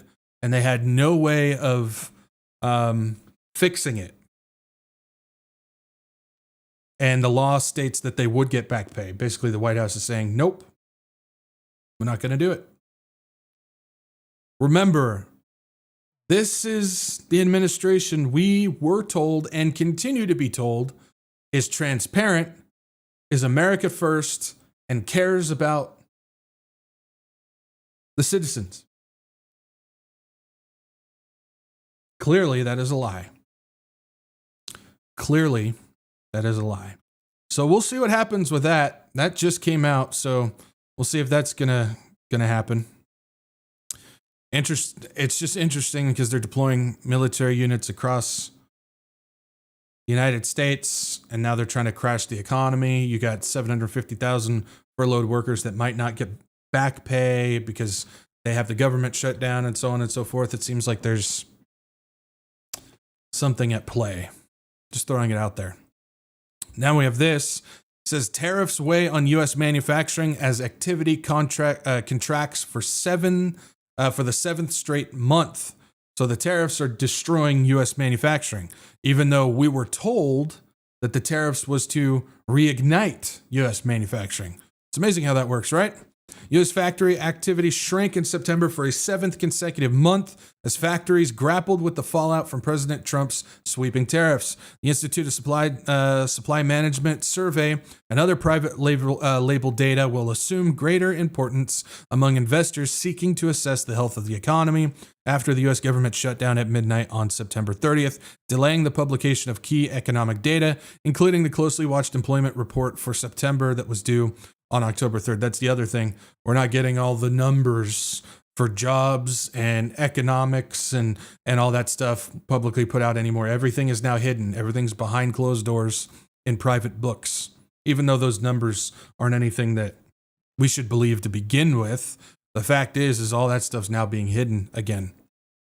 Import duties dominated responses in the ISM survey on October 1st, with some manufacturers of miscellaneous goods complaining steel tariffs are killing us. Paperwork related to tariffs is also causing materials to be held up at borders, though some of the uncertainty surrounding trade policy has been resolved as deals were made and the levies came into effect. Trump is not done with the tariffs, unveiling more duties recently. We've seen he's still continuing to deploy those tariffs. He just put in a 25% tariff on all large steel trucks now. So let's just go ahead and throw that on top of it. Tariffs have cast a pall over the economy and combined with immigration raids, impeded job growth. Economics warned that the 15th government shutdown since 1981, which will slow air travel, suspend scientific research, withhold pay from U.S. troops, and lead to the furlough of 750,000 federal workers at a daily cost of U.S. $400 million, would further muddy the economic outlook. Tariffs are a time bomb for the manufacturing industry, which is so far a very long fuse, but eventually will go off and may well bring the entire economy down with it. So the tariffs are destroying U.S. manufacturing, the exact opposite of what we were told they were supposed to do. Then we have this. It says the Carlyle Group, the investment manager whose portfolio companies employ more than 700,000 people globally, stepping into the economic data void left by the U.S. government shutdown with a grim read on the labor market. The U.S. Labor Department's September employment report, whose scheduled release on October 3rd was among those who have been postponed since the shutdown began last week, was expected by economists in the Bloomberg poll to show a 54,000 increase in non-farm payrolls from August total of about 159 million. Carlyle estimates that just 17,000 jobs were created, among the weakest results since the U.S. economy emerged from the 2020 recession. Carlyle is for more than a decade has been calculating its own estimates of U.S. GDP, consumer spending, and inflation to serve as timely proxies when government data is delayed or unavailable. So basically, the Carlyle Group is coming out and saying, well, the economy is crashing, and it's crashing hardcore. You have manufacturing that's closing. You have the job market, which is basically non-existent anymore. There's other reports out there that I'm seeing that says if you lose your job today, you have about a 44 point something % chance of actually finding a new job within 6 months. 44% to find a job in 6 months. I can only imagine that number goes down further from there. Everything is starting to come to a head when it comes to the economy right now. Then we have this. This is impacts of Trump tariffs is beginning to show in U.S. consumer prices. The costs of tariffs are starting to drive higher prices for U.S. consumer goods, from cans of soup to car parts, even as overall U.S. inflation rises at a moderate pace, which we know the inflation rate is a lot higher than what they're telling us. Official data and statements from companies are pointing to accelerating price rises for an assortment of trade-dependent products after companies sold off inventories and moved to shift the cost of burden on tariffs to customers. They're saying data from the Bureau of Labor Statistics show that in the 6 months to August, prices for audio equipment rose 14%, dresses were up 8%, tools, hardware, supplies have risen by 5%. Most of these, of course, are imported, and we can see that things are just increasing. These are just some of the stuff that they have. Audio equipment is up 14, coffee is up 13, dresses and clothes are up 9, hardware and supplies, bicycles, toys, all that stuff. Everything is going up. Since April, leading retailers have raised prices on 11 of 29 softline products, such as t-shirts and shoes, 12 of 18 hardlines, such as bicycles and dishwashers, and 5 of 16 sporting good items. And it just continues to go up. So, I mean, I thought the tariffs were supposed to save the economy. That's what we were told, right? It was going to fix everything. We were told by the Trump administration, Scott Bessent, Howard Ludwig, Trump himself, all these people, J.D. Vance, they all said that the tariffs would not raise consumer prices and it would save U.S. manufacturing. Literally the exact opposite of what they told us is happening. That's what the evidence and real world events are happening. That's the real stuff. But it's my guy. So trust the plan, right? That's what we were told. Trust the plan. Sticking with increasing corporatism, which we know is a major pillar of fascism, and we've seen that they're already taking stake in things like Intel and other private companies and stuff. The federal government to take ownership stake in Trilogy Metals, which has Alaskan mining claims. The federal government, United States federal government, will acquire a 10% stake in a Canadian-based company that has mining claims in remote northwestern Alaska, Interior Secretary Doug Burgum and the White House announced Monday. So the U.S. government is buying stake in a private Canadian company that mines in Alaska.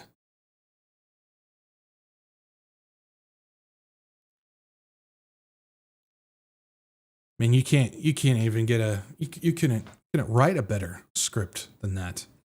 This is the $35.6 million investment in Trilogy Metals Inc. will support mining exploration in Alaska's Amber Mining District, the White House said. The federal government's agreement with the company includes warrants to purchase an additional 7.5 of the company. So they could have a 17.5% company stake in a Canadian-based private company. This is corporatism. This is fascism. That's exactly what that is when you combine private corporation and government together. And we're continuing to see more and more of this happen. That's not enough. We have this. BlackRock subsidiary buys up to 78 data centers totaling 5 gigawatts in $40 billion deal. AI vendor Aligned added to company's portfolio. So here we have BlackRock is expanding its membership of the club of AI data center investors. Today's currency transfer comes from BlackRock subsidiary Global Infrastructure Partners, or GIP, an investment fund set to write a big check to buy out Aligned Data Centers, a large AI data center company. Bloomberg cites sources with knowledge of the deal and pins the amount at a tidy $40 billion, with a B, billion dollars. Aligned may not be a household name in tech news, but according to its website, the company has 78 data centers in locations around the United States and South America, totaling 5 gigawatts of processing power capacity across current and future developments.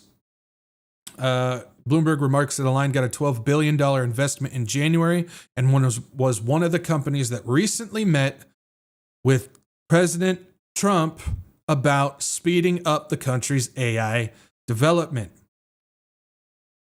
Do you guys know the connection of Trump and Larry Fink? Because Larry Fink is one of the people that handles some of Trump's investment portfolios. Larry Fink was one of the people that Trump was possibly going to bring in as Secretary Treasury for his administration this time. He didn't. But it just goes to show that there's obviously something happening here. If Trump basically wanted that company to be a part of the country's AI development, so what do? You go get your buddy Larry Fink and BlackRock to go purchase the whole dang thing. Aligned is also attracting attention from investor AGX, backed by Mubadala Investment Co., which apparently wants to cut a separate deal with a data center provider. So, BlackRock is buying. This isn't the only one that they're going after. They're going after other ones as well. But this is also along for the ride. When it says BlackRock's GIP, the same subsidiary who just bought the data center group, nears $38 billion takeover of utility AES. Global Infrastructure Partners in talk to acquire Energy Group that supplies power to data centers. Oh, we got something brewing here. It says BlackRock-owned Global Infrastructure Partners is nearing a $38 billion deal to buy utility group AES in what would be one of the largest infrastructure takeovers of all time. GIP, a pioneer in specialized infrastructure takeovers, is poised to acquire AES within the coming days, the people said. GIP owns stake in London's Gatwick Airport and large pipeline networks in the US and Middle East.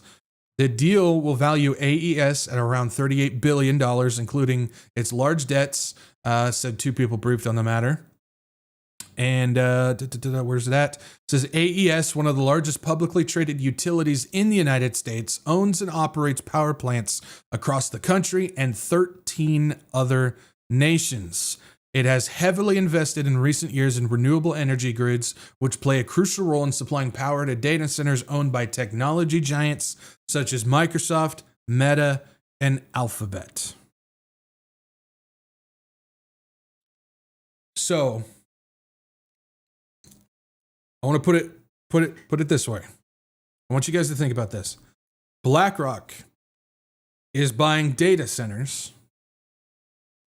BlackRock is buying energy utility companies that supply power to data centers.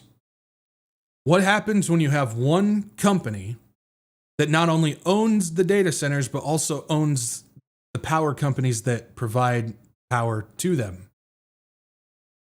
You have a company that is going to reduce the cost of energy for their data center and pass that cost onto those who rely upon the power of the same electrical company that BlackRock owns.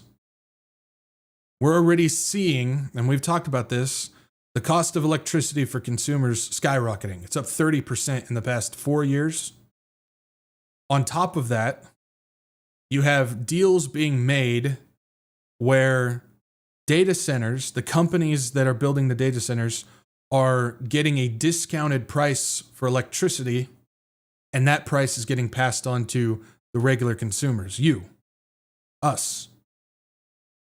And that's not even with one company controlling both. Just imagine how bad it's going to be for us now. See, that's something we're not necessarily thinking about in terms like that. I've seen how much these companies that are building data centers are worth. Some of them are worth $1 trillion.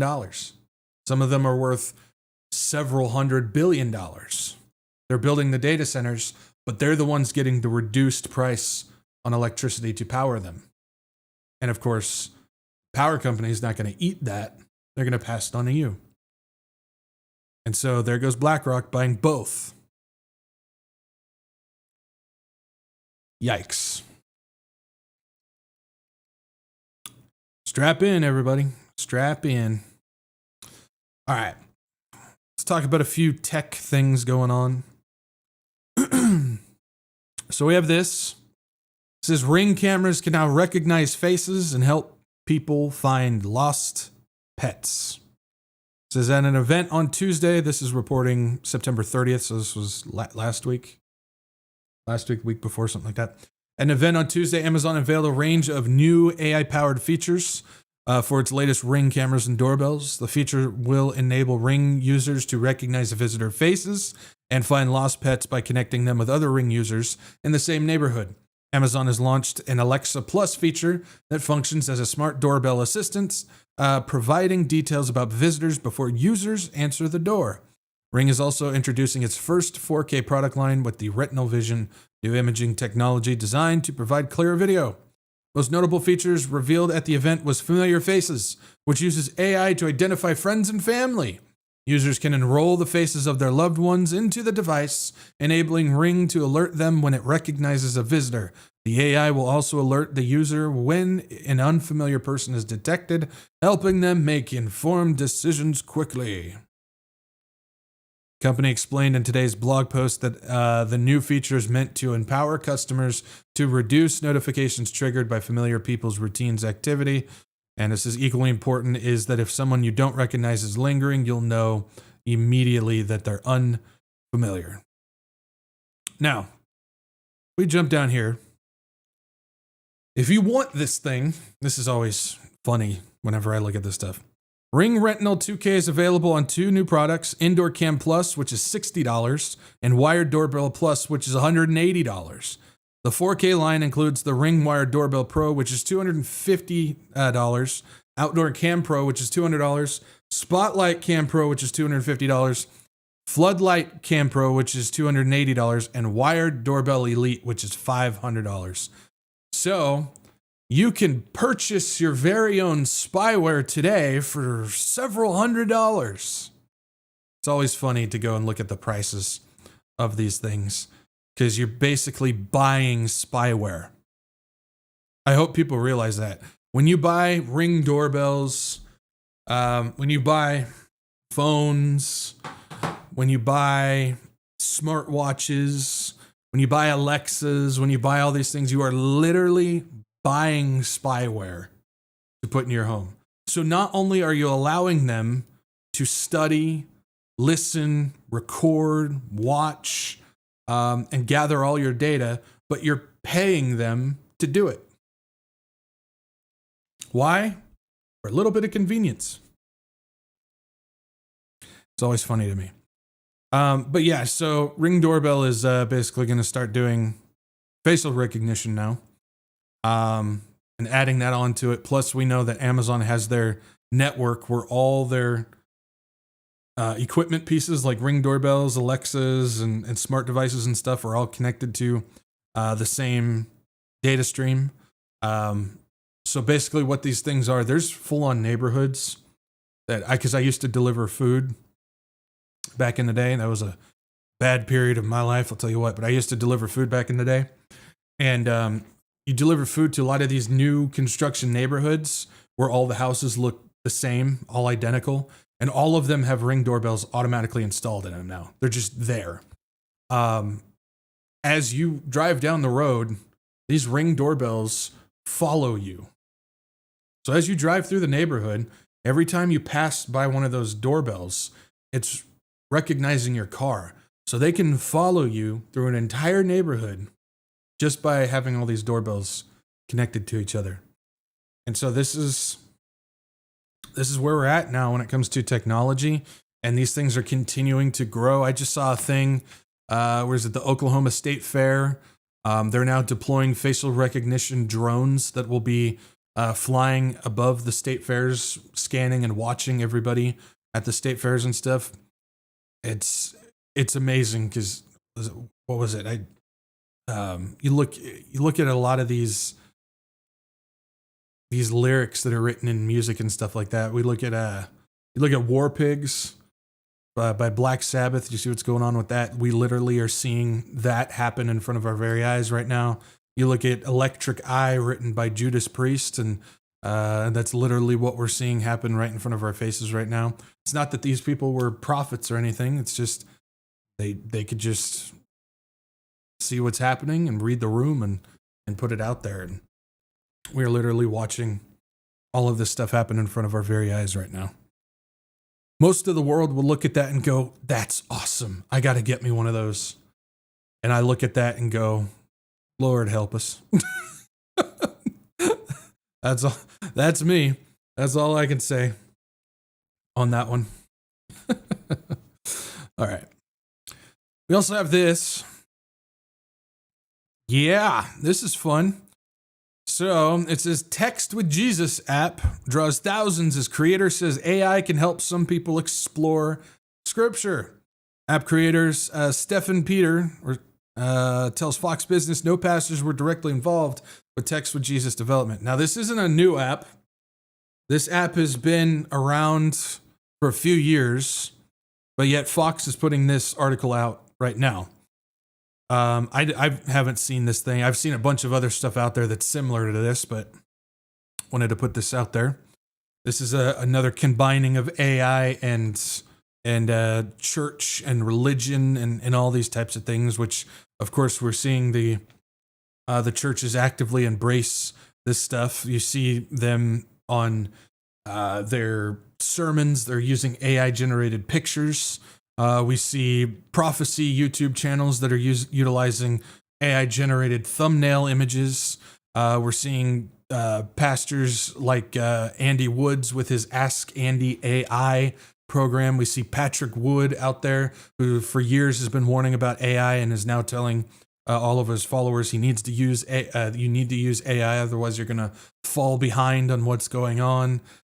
We see churches like Dream City Church, which was Charlie Kirk's church, and Jack Graham's church, and a whole bunch of other churches playing videos of AI-generated Charlie Kirk stuff in their churches, and people are giving standing ovations and crying at this stuff. And we're seeing the integration of churches embracing AI, and it's nothing but satanic, demonic stuff that people are just actively inviting into their churches. Pastors are actively inviting into their churches. Pastors are not being shepherds. They're going with the cool hip thing that brings them numbers, and they don't give a rip what happens to the people of their church as they embrace these things. It says Text with Jesus is an artificial intelligence chatbot that lets users message biblical figures. Has grown quickly since its launch, and its creator says most users are embracing it despite skepticism and calls of blasphemy. Since launch, most people have come to the app out of curiosity, and it's been incredible to see how many people want to try a conversation with biblical figures. Yikes.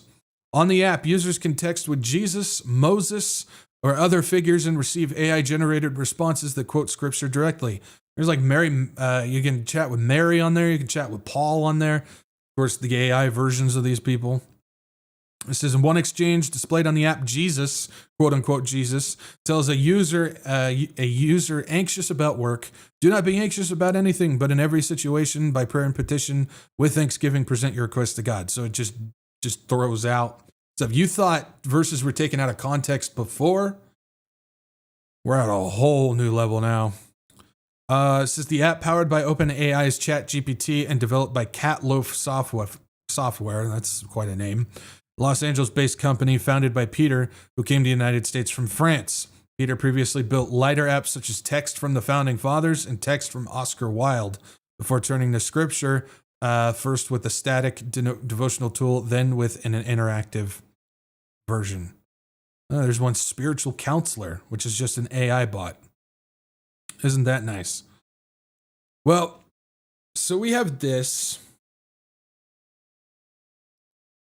And like I said, this app's been around for a while. And so I wanted to look a little bit more into it. Now, this is Fox promoting it right here, October 4th, that this was published.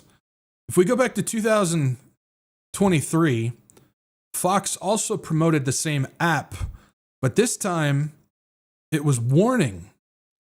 So back in 2023, and I want to make a point about this. This is how it operates. Back in 2023, Fox was warning about this app, this very same app. But now, a couple of years later, it's promoting it, and it drops this part. This app, you can talk with an AI version of Satan as well. But they don't promote that at all in the article that they just published on October 4th. They eliminated that part because they're trying to promote it now. You see how the news is built to manipulate you? That's why, I mean, we have this. I've talked about, the news that always comes out. Iran is 2 weeks away from building a nuke, which if you go back, and I showed the evidence, if you go back to 1995, they were basically saying the same thing since 1995, that Iran is just almost ready to build a nuke, and now it's 2025 and they're still only 2 weeks away. It's built to manipulate you. This is back from 2023, August 23, 2023. Controversial new app allows you to text with Jesus and Satan, blurring the digital divide, faith meets futuristic chatbots. It's not every day that the spiritual realm intersects with smartphone tech, but in the era of chatbots and AI, even the biblical figures aren't immune. Welcome to the world of Text with Jesus, where you're just a tap away from a conversation with the holy and for a price, the not so holy. This is right here. Where's it at? Yeah. The app's most controversial feature, conversations with Satan himself. Expectations can be deceiving, especially in the world of AI. Satan, historically the symbol of temptation and deceit, dons a surprisingly mellow avatar in this app. Users anticipating fiery dialogues or cunning deception might be left scratching their heads. Instead, the Prince of Darkness champions love, respect, and understanding, values synonymous with biblical virtues.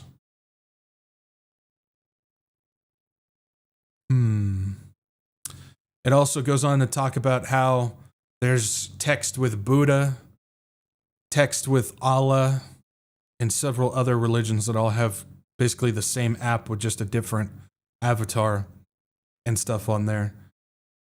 It just makes you, if you're paying attention, it should make you scratch your chin and go, this is a very good way of blending all these groups together, all these religions together, all these faiths together, utilizing a demonic technology such as AI in order to, as Fox said, blur the digital divide of faith and chatbots. And so much so that the thing, if you chat with Satan, he gives you messages that are very similar to Jesus.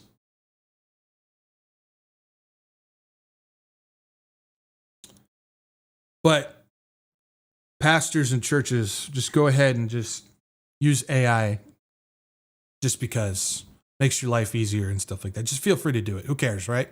Who cares? As long as you use it for the right reasons, it's all good. Kind of like the music thing. Oh, even though I know this is an absolutely heretical group that made these songs just because the lyrics are okay, we're going to go ahead and use it. We're not endorsing that group, even though we have to pay the group in order to use that song at our mega church on Sundays. We're not endorsing them. But I like the song, I like the lyrics, so we're going to go ahead and do that and have all of our people sing that song. And then when they like the song, they're going to go and look it up and listen to more songs and then go and listen to the messages that are taught at that church, which are all heretical and stuff like that. It doesn't matter, though, as long as I like the music, you know. I mean, that's what Jack Hibbs told me, so it should all be okay since Jack Hibbs told me. Yeah, because his opinion means more than anybody, right? Right? I mean, he's a mega church. He's... he did the prayer thing at the White House and all that stuff. Yeah. That's what I continue to get told by people. Doesn't matter what the right thing is. It only matters what my favorite person tells me. Whether it's in the church or whether it's politics, it doesn't matter as long as it's my favorite person that tells me. That's all I care about. What I continue to get told. Anyways. All right, we got 2 things left. Try and get through these quickly. So we're not here forever, even though we're past time. Apple removes. Okay, hold on. Before I even go further, I just discovered something. Probably doesn't mean anything. Maybe it does. I just thought it was pretty interesting. Did you know Steve Jobs, founder, creator of Apple? Do you know he has a daughter? Do you know what her name is? Do you know what he named her? Steve Jobs, the founder of Apple, which has the logo of an apple with a bite taken out of it, had a daughter named Eve.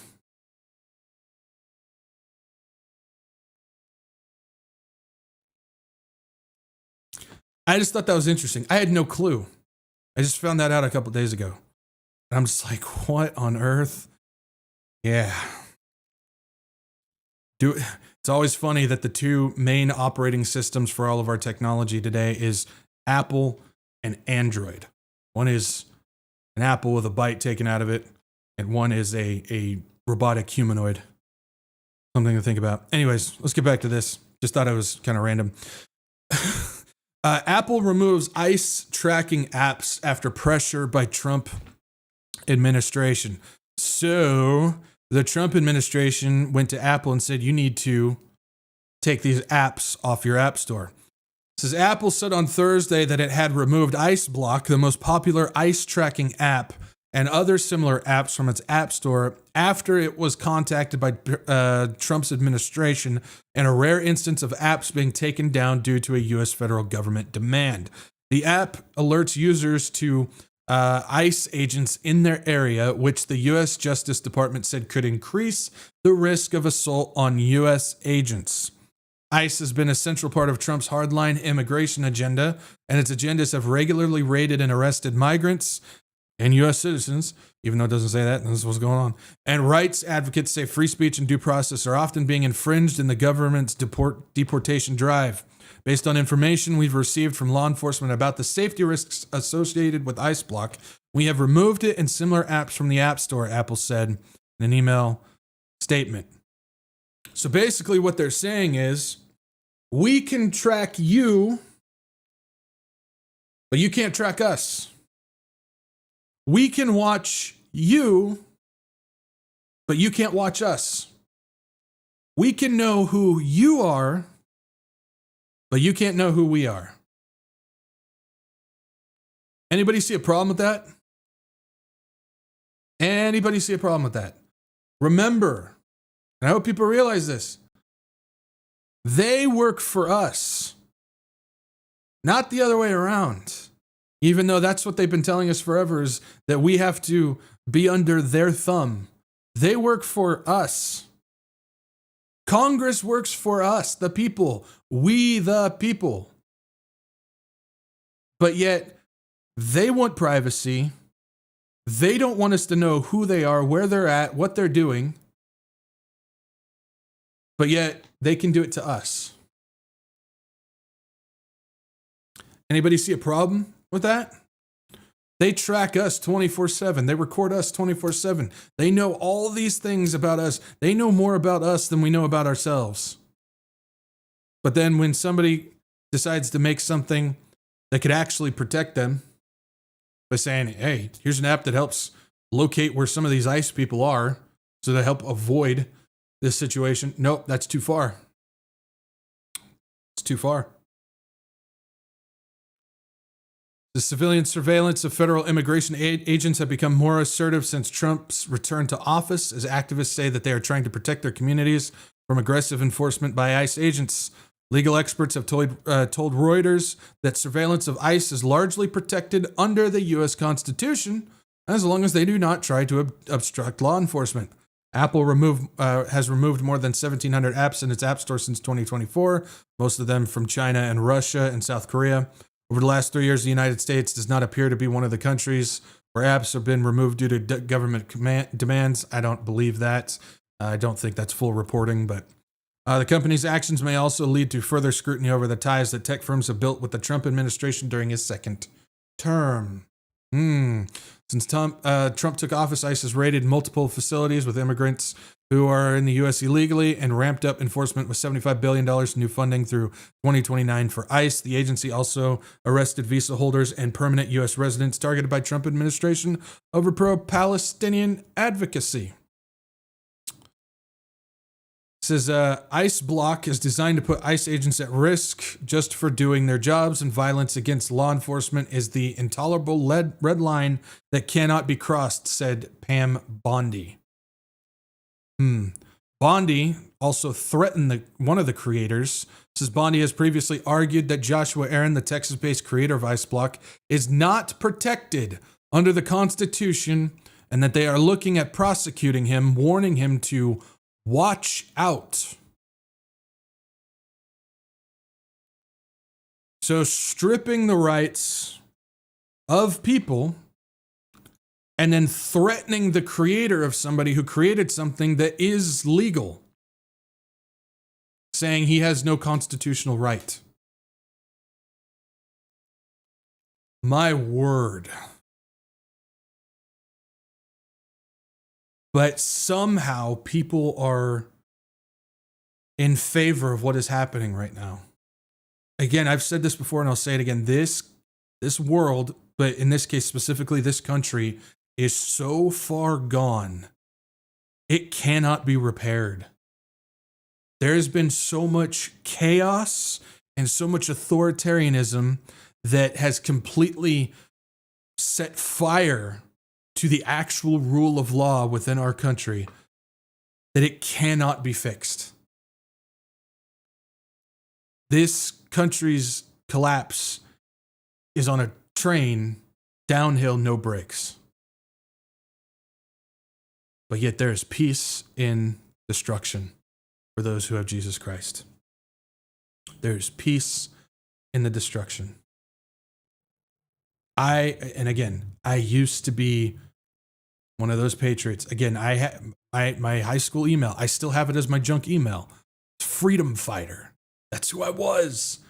That's how I describe myself. I was a patriot. I used to be one of those people. Till I went to the Lord, said, show me what is really going on and let me accept it. Started to see everything that was happening. Started to all make a lot more sense. And then I had peace. I had peace. All right, last thing. Get the last thing here. So we got this that just came out. It says Israel to spend up to $4.1 million on Christian PR campaign in Western United States. It says Israel's foreign ministry has hired another American firm to run influence operations in the United States with plans to spend as much as $4.1 million on a marketing campaign aimed at Christians across the western part of the country, according to newly filed federal disclosures. The documents filed last week under the Foreign Agents Registration Act reveal that Show Faith by Works, LLC, will execute what it bills as the largest Christian church geofencing campaign in U.S. history. Geofencing is setting up an invisible digital border around a building, around a land mass, around some type of thing, where every time you cross the line, it registers your phone, collects that data in order to send targeted, specifically built and designed targeted advertisements to your phone. Whether you're on social media, watching a YouTube video or anything like that that has advertising, it messes with the algorithm and it will send specifically targeted ads to your phone. And so what they're doing here is they're setting up a giant geofencing campaign, the Israeli intelligence agency, to make it so anybody who crosses these lines of certain churches or colleges or events like the Charlie Kirk Memorial that took place in Arizona, which we know that the producer of the Charlie Kirk show said that they tracked 277,000 phones that walked into that arena in that region. What it does is it collects your data and then sends specifically designed targeted ads. And so this is what is happening on this. Newly formed company with a San Diego address, Show Faith by Works, is run by Chad Schnitger, I think that's it, a prominent Christian conservative activist in California. The initiative is designed to reach churchgoers with digital ads that are explicitly pro-Israel and anti-Palestinian while dispatching a mobile October 7th experience exhibit, which is a giant truck with virtual reality glasses for October 7th. I don't know what all that entails, but that's what they want to do, which will go to church parking lots and Christian colleges. The campaign adds a new prong to Israel's U.S. communications blitz, implementing a $1.5 million per month contract for AI-driven social media activity with former Trump campaign strategist Brad Parscale, who was a Trump campaign strategist who just recently registered himself as an Israeli foreign agent. So there's that. And a contract with a firm called Bridge Partners to create an influencer network called the Esther Project, which we went over that months back. If you want to know more about the Esther Project. The PR blitz was anticipated after Israel's foreign ministry was allocated $150 million in this year's budget for public relation efforts and so on and so forth. There's been stuff out there that's been happening regarding all this. I don't know if you guys have seen some of the things happening, but there's been Netanyahu met with a whole board of pro-Israel social media people, like posters and stuff, that they get paid $7,000 per pro-Israel thing that they say. We know Larry Ellison, who's connected to the Israeli government. He just bought TikTok. With that whole deal that's happening, we're already seeing stuff coming out that anything that demeans AIPAC, which is the Israeli lobbyist who basically owns the United States Congress, any negative comments about AIPAC is getting blocked. Anything negative about Jews and Israel is getting blocked as well. There's some posts about pro-Palestinian and Arab stuff that's getting blocked on TikTok. We're getting some stuff out of Twitter as well, that if you say certain things about Israel and whatnot, your account is getting banned. So there's a lot of that stuff that's happening. There's some other stuff that's going on too.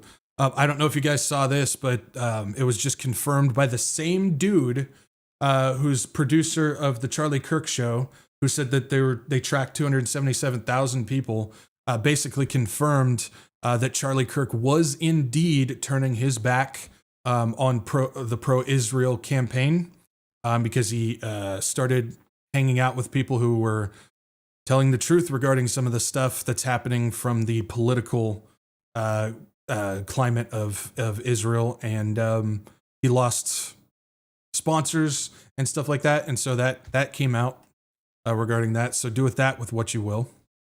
But that was confirmed by the dude.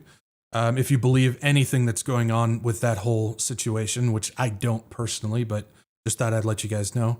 But this is the official document regarding this venture that they're doing. So this is from the U.S. Department of Justice, the registration statement for the Foreign Agents Registration Act. And it is indeed the Show Faith by Works LLC. I can't make it any bigger. Sorry, guys. Which is the foreign principal of Israeli Ministry of Foreign Affairs. This is a long document, but there's a couple things I do want to show you. I have them written down, thankfully. Jump down. There's a lot of information on there if you want to go and look at it. But it says right here, item, targeted geofencing, description, largest geofencing and targeted Christian digital campaign ever. Geofence the actual boundaries of every major church in California, Arizona, Nevada, and Colorado, and all Christian colleges during worship times. Track attendees and continue to target with ads. And then there's follow-up targeting, social media advertisement, website development, website update, security and service, and optimization for website advertisement as well. Then there's this, which has to do with creating the custom 30 to 40 foot, 10,000 pound steel legal custom trailer designed by Hollywood set artists to create a custom experience with Christian endorsements and events with Christian athletes and celebrities. So there's that as well. That's part of the Mobile 10/7 experience, which has to do with the October 7th thing. You can see the prices of all this stuff as well. This includes Christian media and pastoral resource packages, including t-shirts, merchandise for Christian events, and tabling events.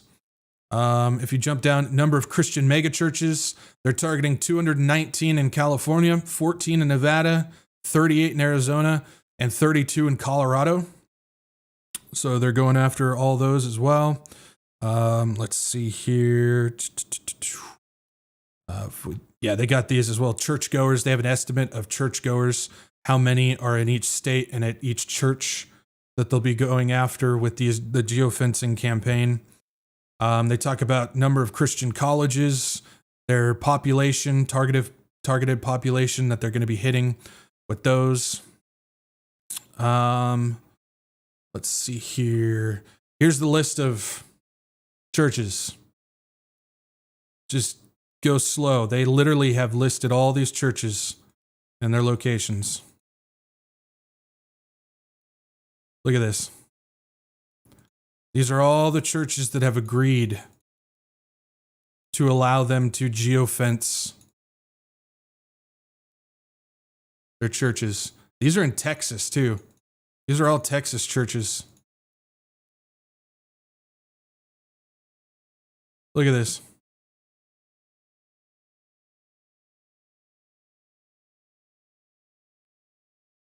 It just keeps going. Here's California.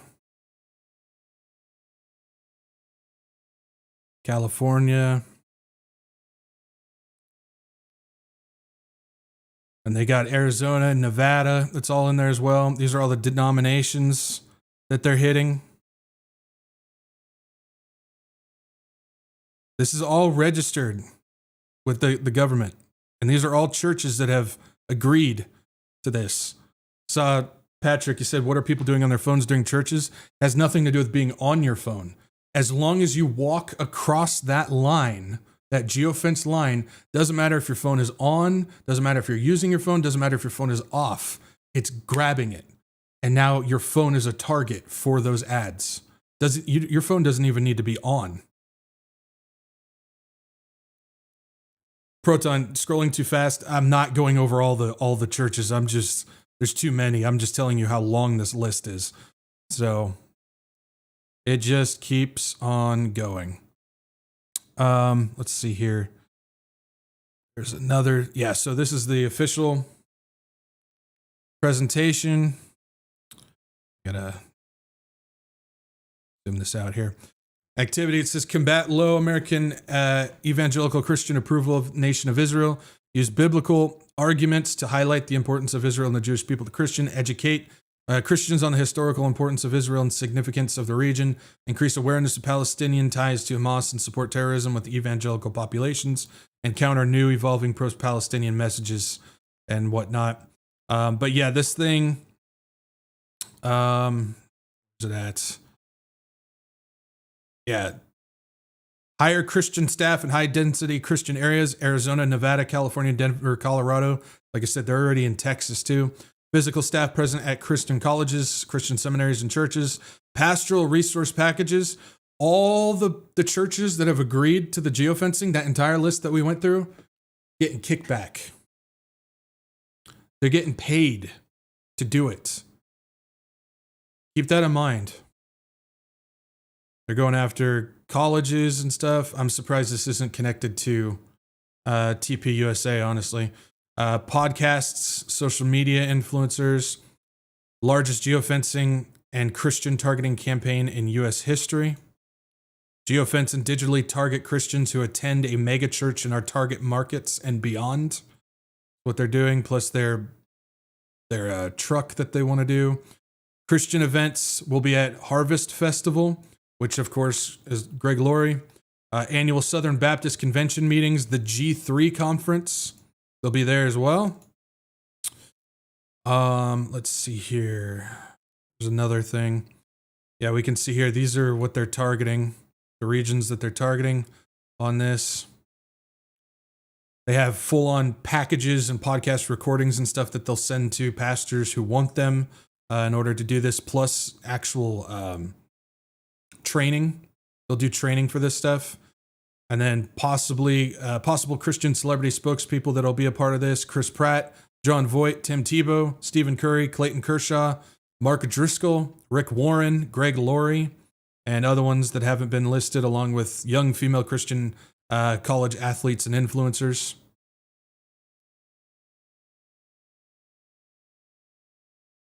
Air One Worship Tour will be a part of that as well. And at the very end, they want to do 5 additional things, including Texas, which we already know that they're already working their way into Texas as well. So this is a major campaign that's being done by the Israeli government. As we know, they're not to be trusted either. The Israeli government themselves. Political Zionism and Christian Zionism, 2 very different things. And this is quite literally a propaganda campaign that's currently happening.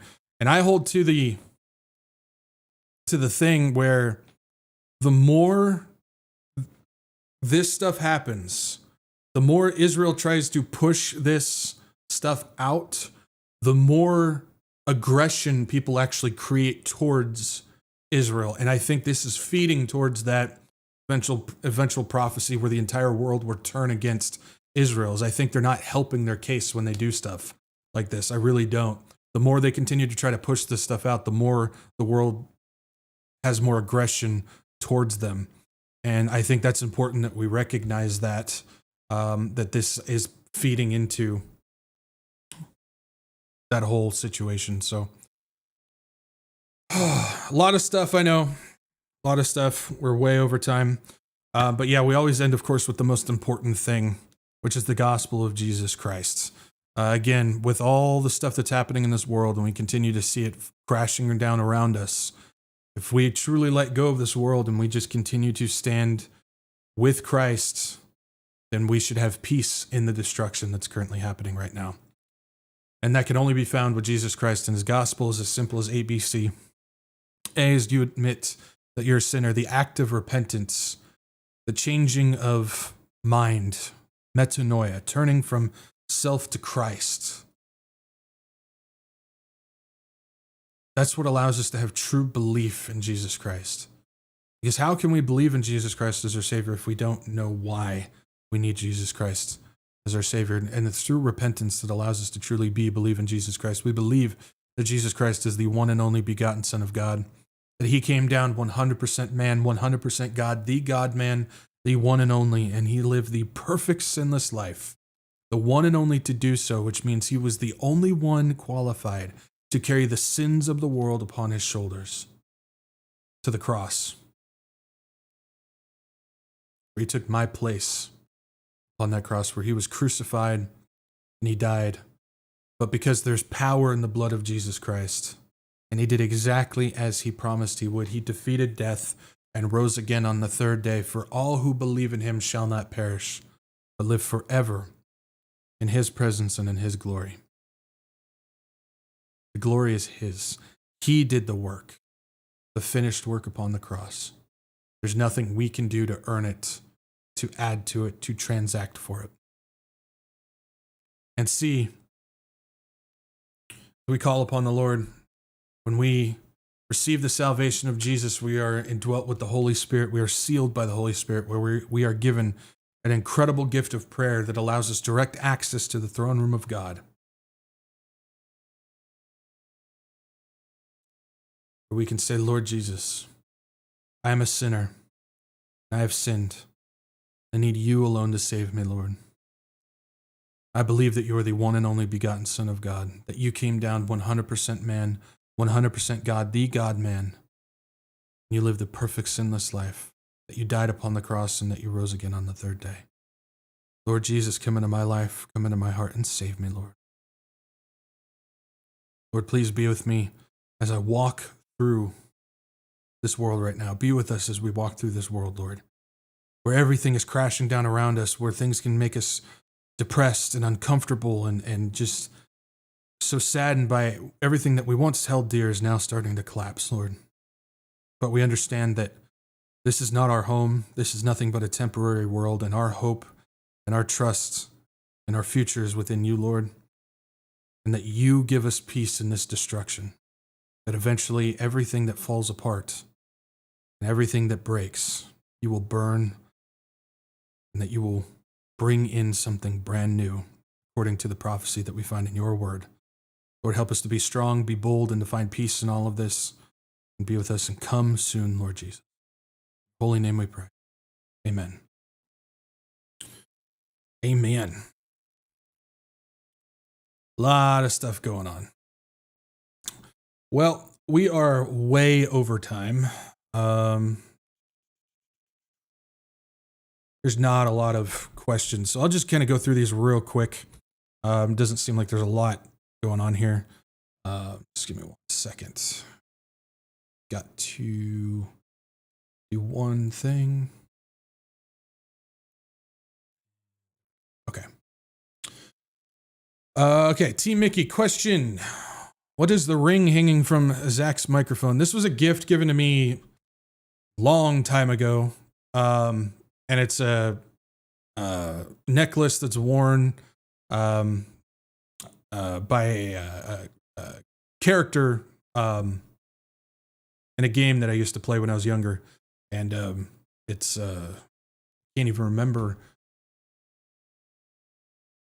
who it is, but he was like the long lost descendant of an explorer, an old explorer, and this was his ring, so he just wears it around his neck. And so somebody gave that to me a long time ago. And so it just hangs out. Just hangs out. Let's see here. Patrick Starr question: did you see that Trump said he will consider a pardon for Maxwell? Are they just trolling people at this point to see how far they'll go to support corruption? I think that's just a distraction. I think that's purely what it is. Again, the whole Epstein debacle and everything that we have going on is nothing but a distraction to keep people tied and wrapped up with that whole situation. So I think that was just another bait thrown out there. So I think that's purely what it was. I don't think there's much more to it than that. Drew says, where did you get that Spurgeon shirt? The store closed down. You can't get them anymore, unfortunately. Yeah, so I'm disappointed. This one's starting to kind of get a little ratty, and I wanted to replace it, but they're not around anymore. So I just got to wear it until it's gone. So, yeah. That's some good stuff. That's where I also got my other Spurgeon shirt and my anti-prosperity gospel shirt. I got that all from the same place, but it's not around anymore.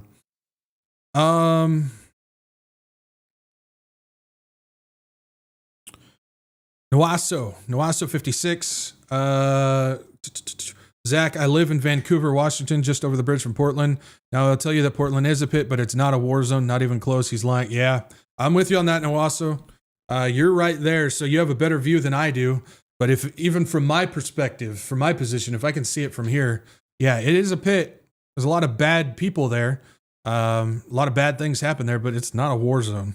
So thank you for confirming and validating that. Good to see you, Noaso, by the way. Is it Nancy Wasson, right? I think she changed her name. Jay Lee question: why aren't people in the United States rising up against this? Trump deploying the National Guard. Your Second Amendment right. People are comfortable. If you look at the old writer, Juvenal, give people bread and circuses and they shall not revolt. And people are comfortable. They don't want to give up their comfy lives. So that's why. So, and that also gets into the debate of, well, that's what they want type of thing. I don't think that's what they want yet, but it could be for something in the future. So we'll see. But yeah, everybody's comfortable. That's what it is. JP Mesa, NSPM7 document question mark. Yeah, go onto my YouTube channel and you'll find a video that says declaring war on U.S. citizens. I go over the document there, so you can check it out on that video. Amanda says, Zach, where do you find this list of churches? I'll post the link to that document in the comments after the show. I'll post it in the comments so you guys can go to the documents. It's kind of a pain to find, so I'll post it there for you guys if you want to check out the churches and stuff. Proton Girl, I think we had a first tonight. No mention of Palantir. Yeah, happens every once in a while in a blue moon. It happens. And then last one that we have, Stephanie, the Peanut Gallery. What do you got? Question: how do you make a tissue dance at the office? You put a little boogie in it. That's a classic. That's a classic. All right, guys, that's all we got with that stuff. So I apologize for going late tonight. A lot of stuff to go over. Anyways, but yeah, so usual spiel. If you guys can, like, share, subscribe, get this out to as many people as you can. It's not about views, not about butts and seats, but it is about getting the gospel out to people and getting the warning out to people as well. A lot of people looking for answers. A lot of people just trying to find out what on earth is going on in this place. A lot of people need peace in the destruction, and hopefully we can answer some of those questions and give them the gospel on top of it. So liking, sharing, and subscribing does help those reach those people. Also, if you guys can, follow me Rumble and Telegram. Rumble's my backup channel if I get booted off YouTube. So make sure you guys follow me over there. And then Telegram, post updates, announcements, and other little things here and there that I can't necessarily put in video format. So make sure you guys follow me over on Telegram. If you don't like Rumble, you don't like Telegram, I completely understand. Best place to stay up to date is the WretchedWatchmen.com website. Make sure you guys bookmark the website. You'll find the announcements, podcasts, live stream, everything that you want to find is on the website. So I'm so grateful that we finally have a one place for everything that's disconnected from like YouTube and all that stuff. So make sure you guys bookmark the website to stay up to date. And last but not least, if you guys like to support this channel, what I got going on, I got donation links down below. CashApp, Venmo, and Give, Send, Go. This channel's not monetized. I don't make anything from ads, views, or anything like that. It runs solely off of your guys' generous donations. You guys are the ones that make this work. So I thank you guys for your support and your blessings, your donations, your encouragement, and your prayer. They mean so much. I thank the Lord for all of you, and I thank you guys for keeping this going. You guys are awesome, so thank you. All right, guys, that's it. Thank you guys for joining me today. Yeah, so only, a couple hours until we're raptured. You know, that's what they say. Sorry, I had to throw one more thing out there. I hope we're raptured, but I don't go by man-made dates and high watch times that are unbiblical. Anyways, the Lord does not come back by Saturday, same time, same place. I'll meet you guys right back here. Just be bold for the Lord and continue to hold peace in what's going on. I'll see you guys then. Peace out. Maranatha.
You're still here? It's over. Go home.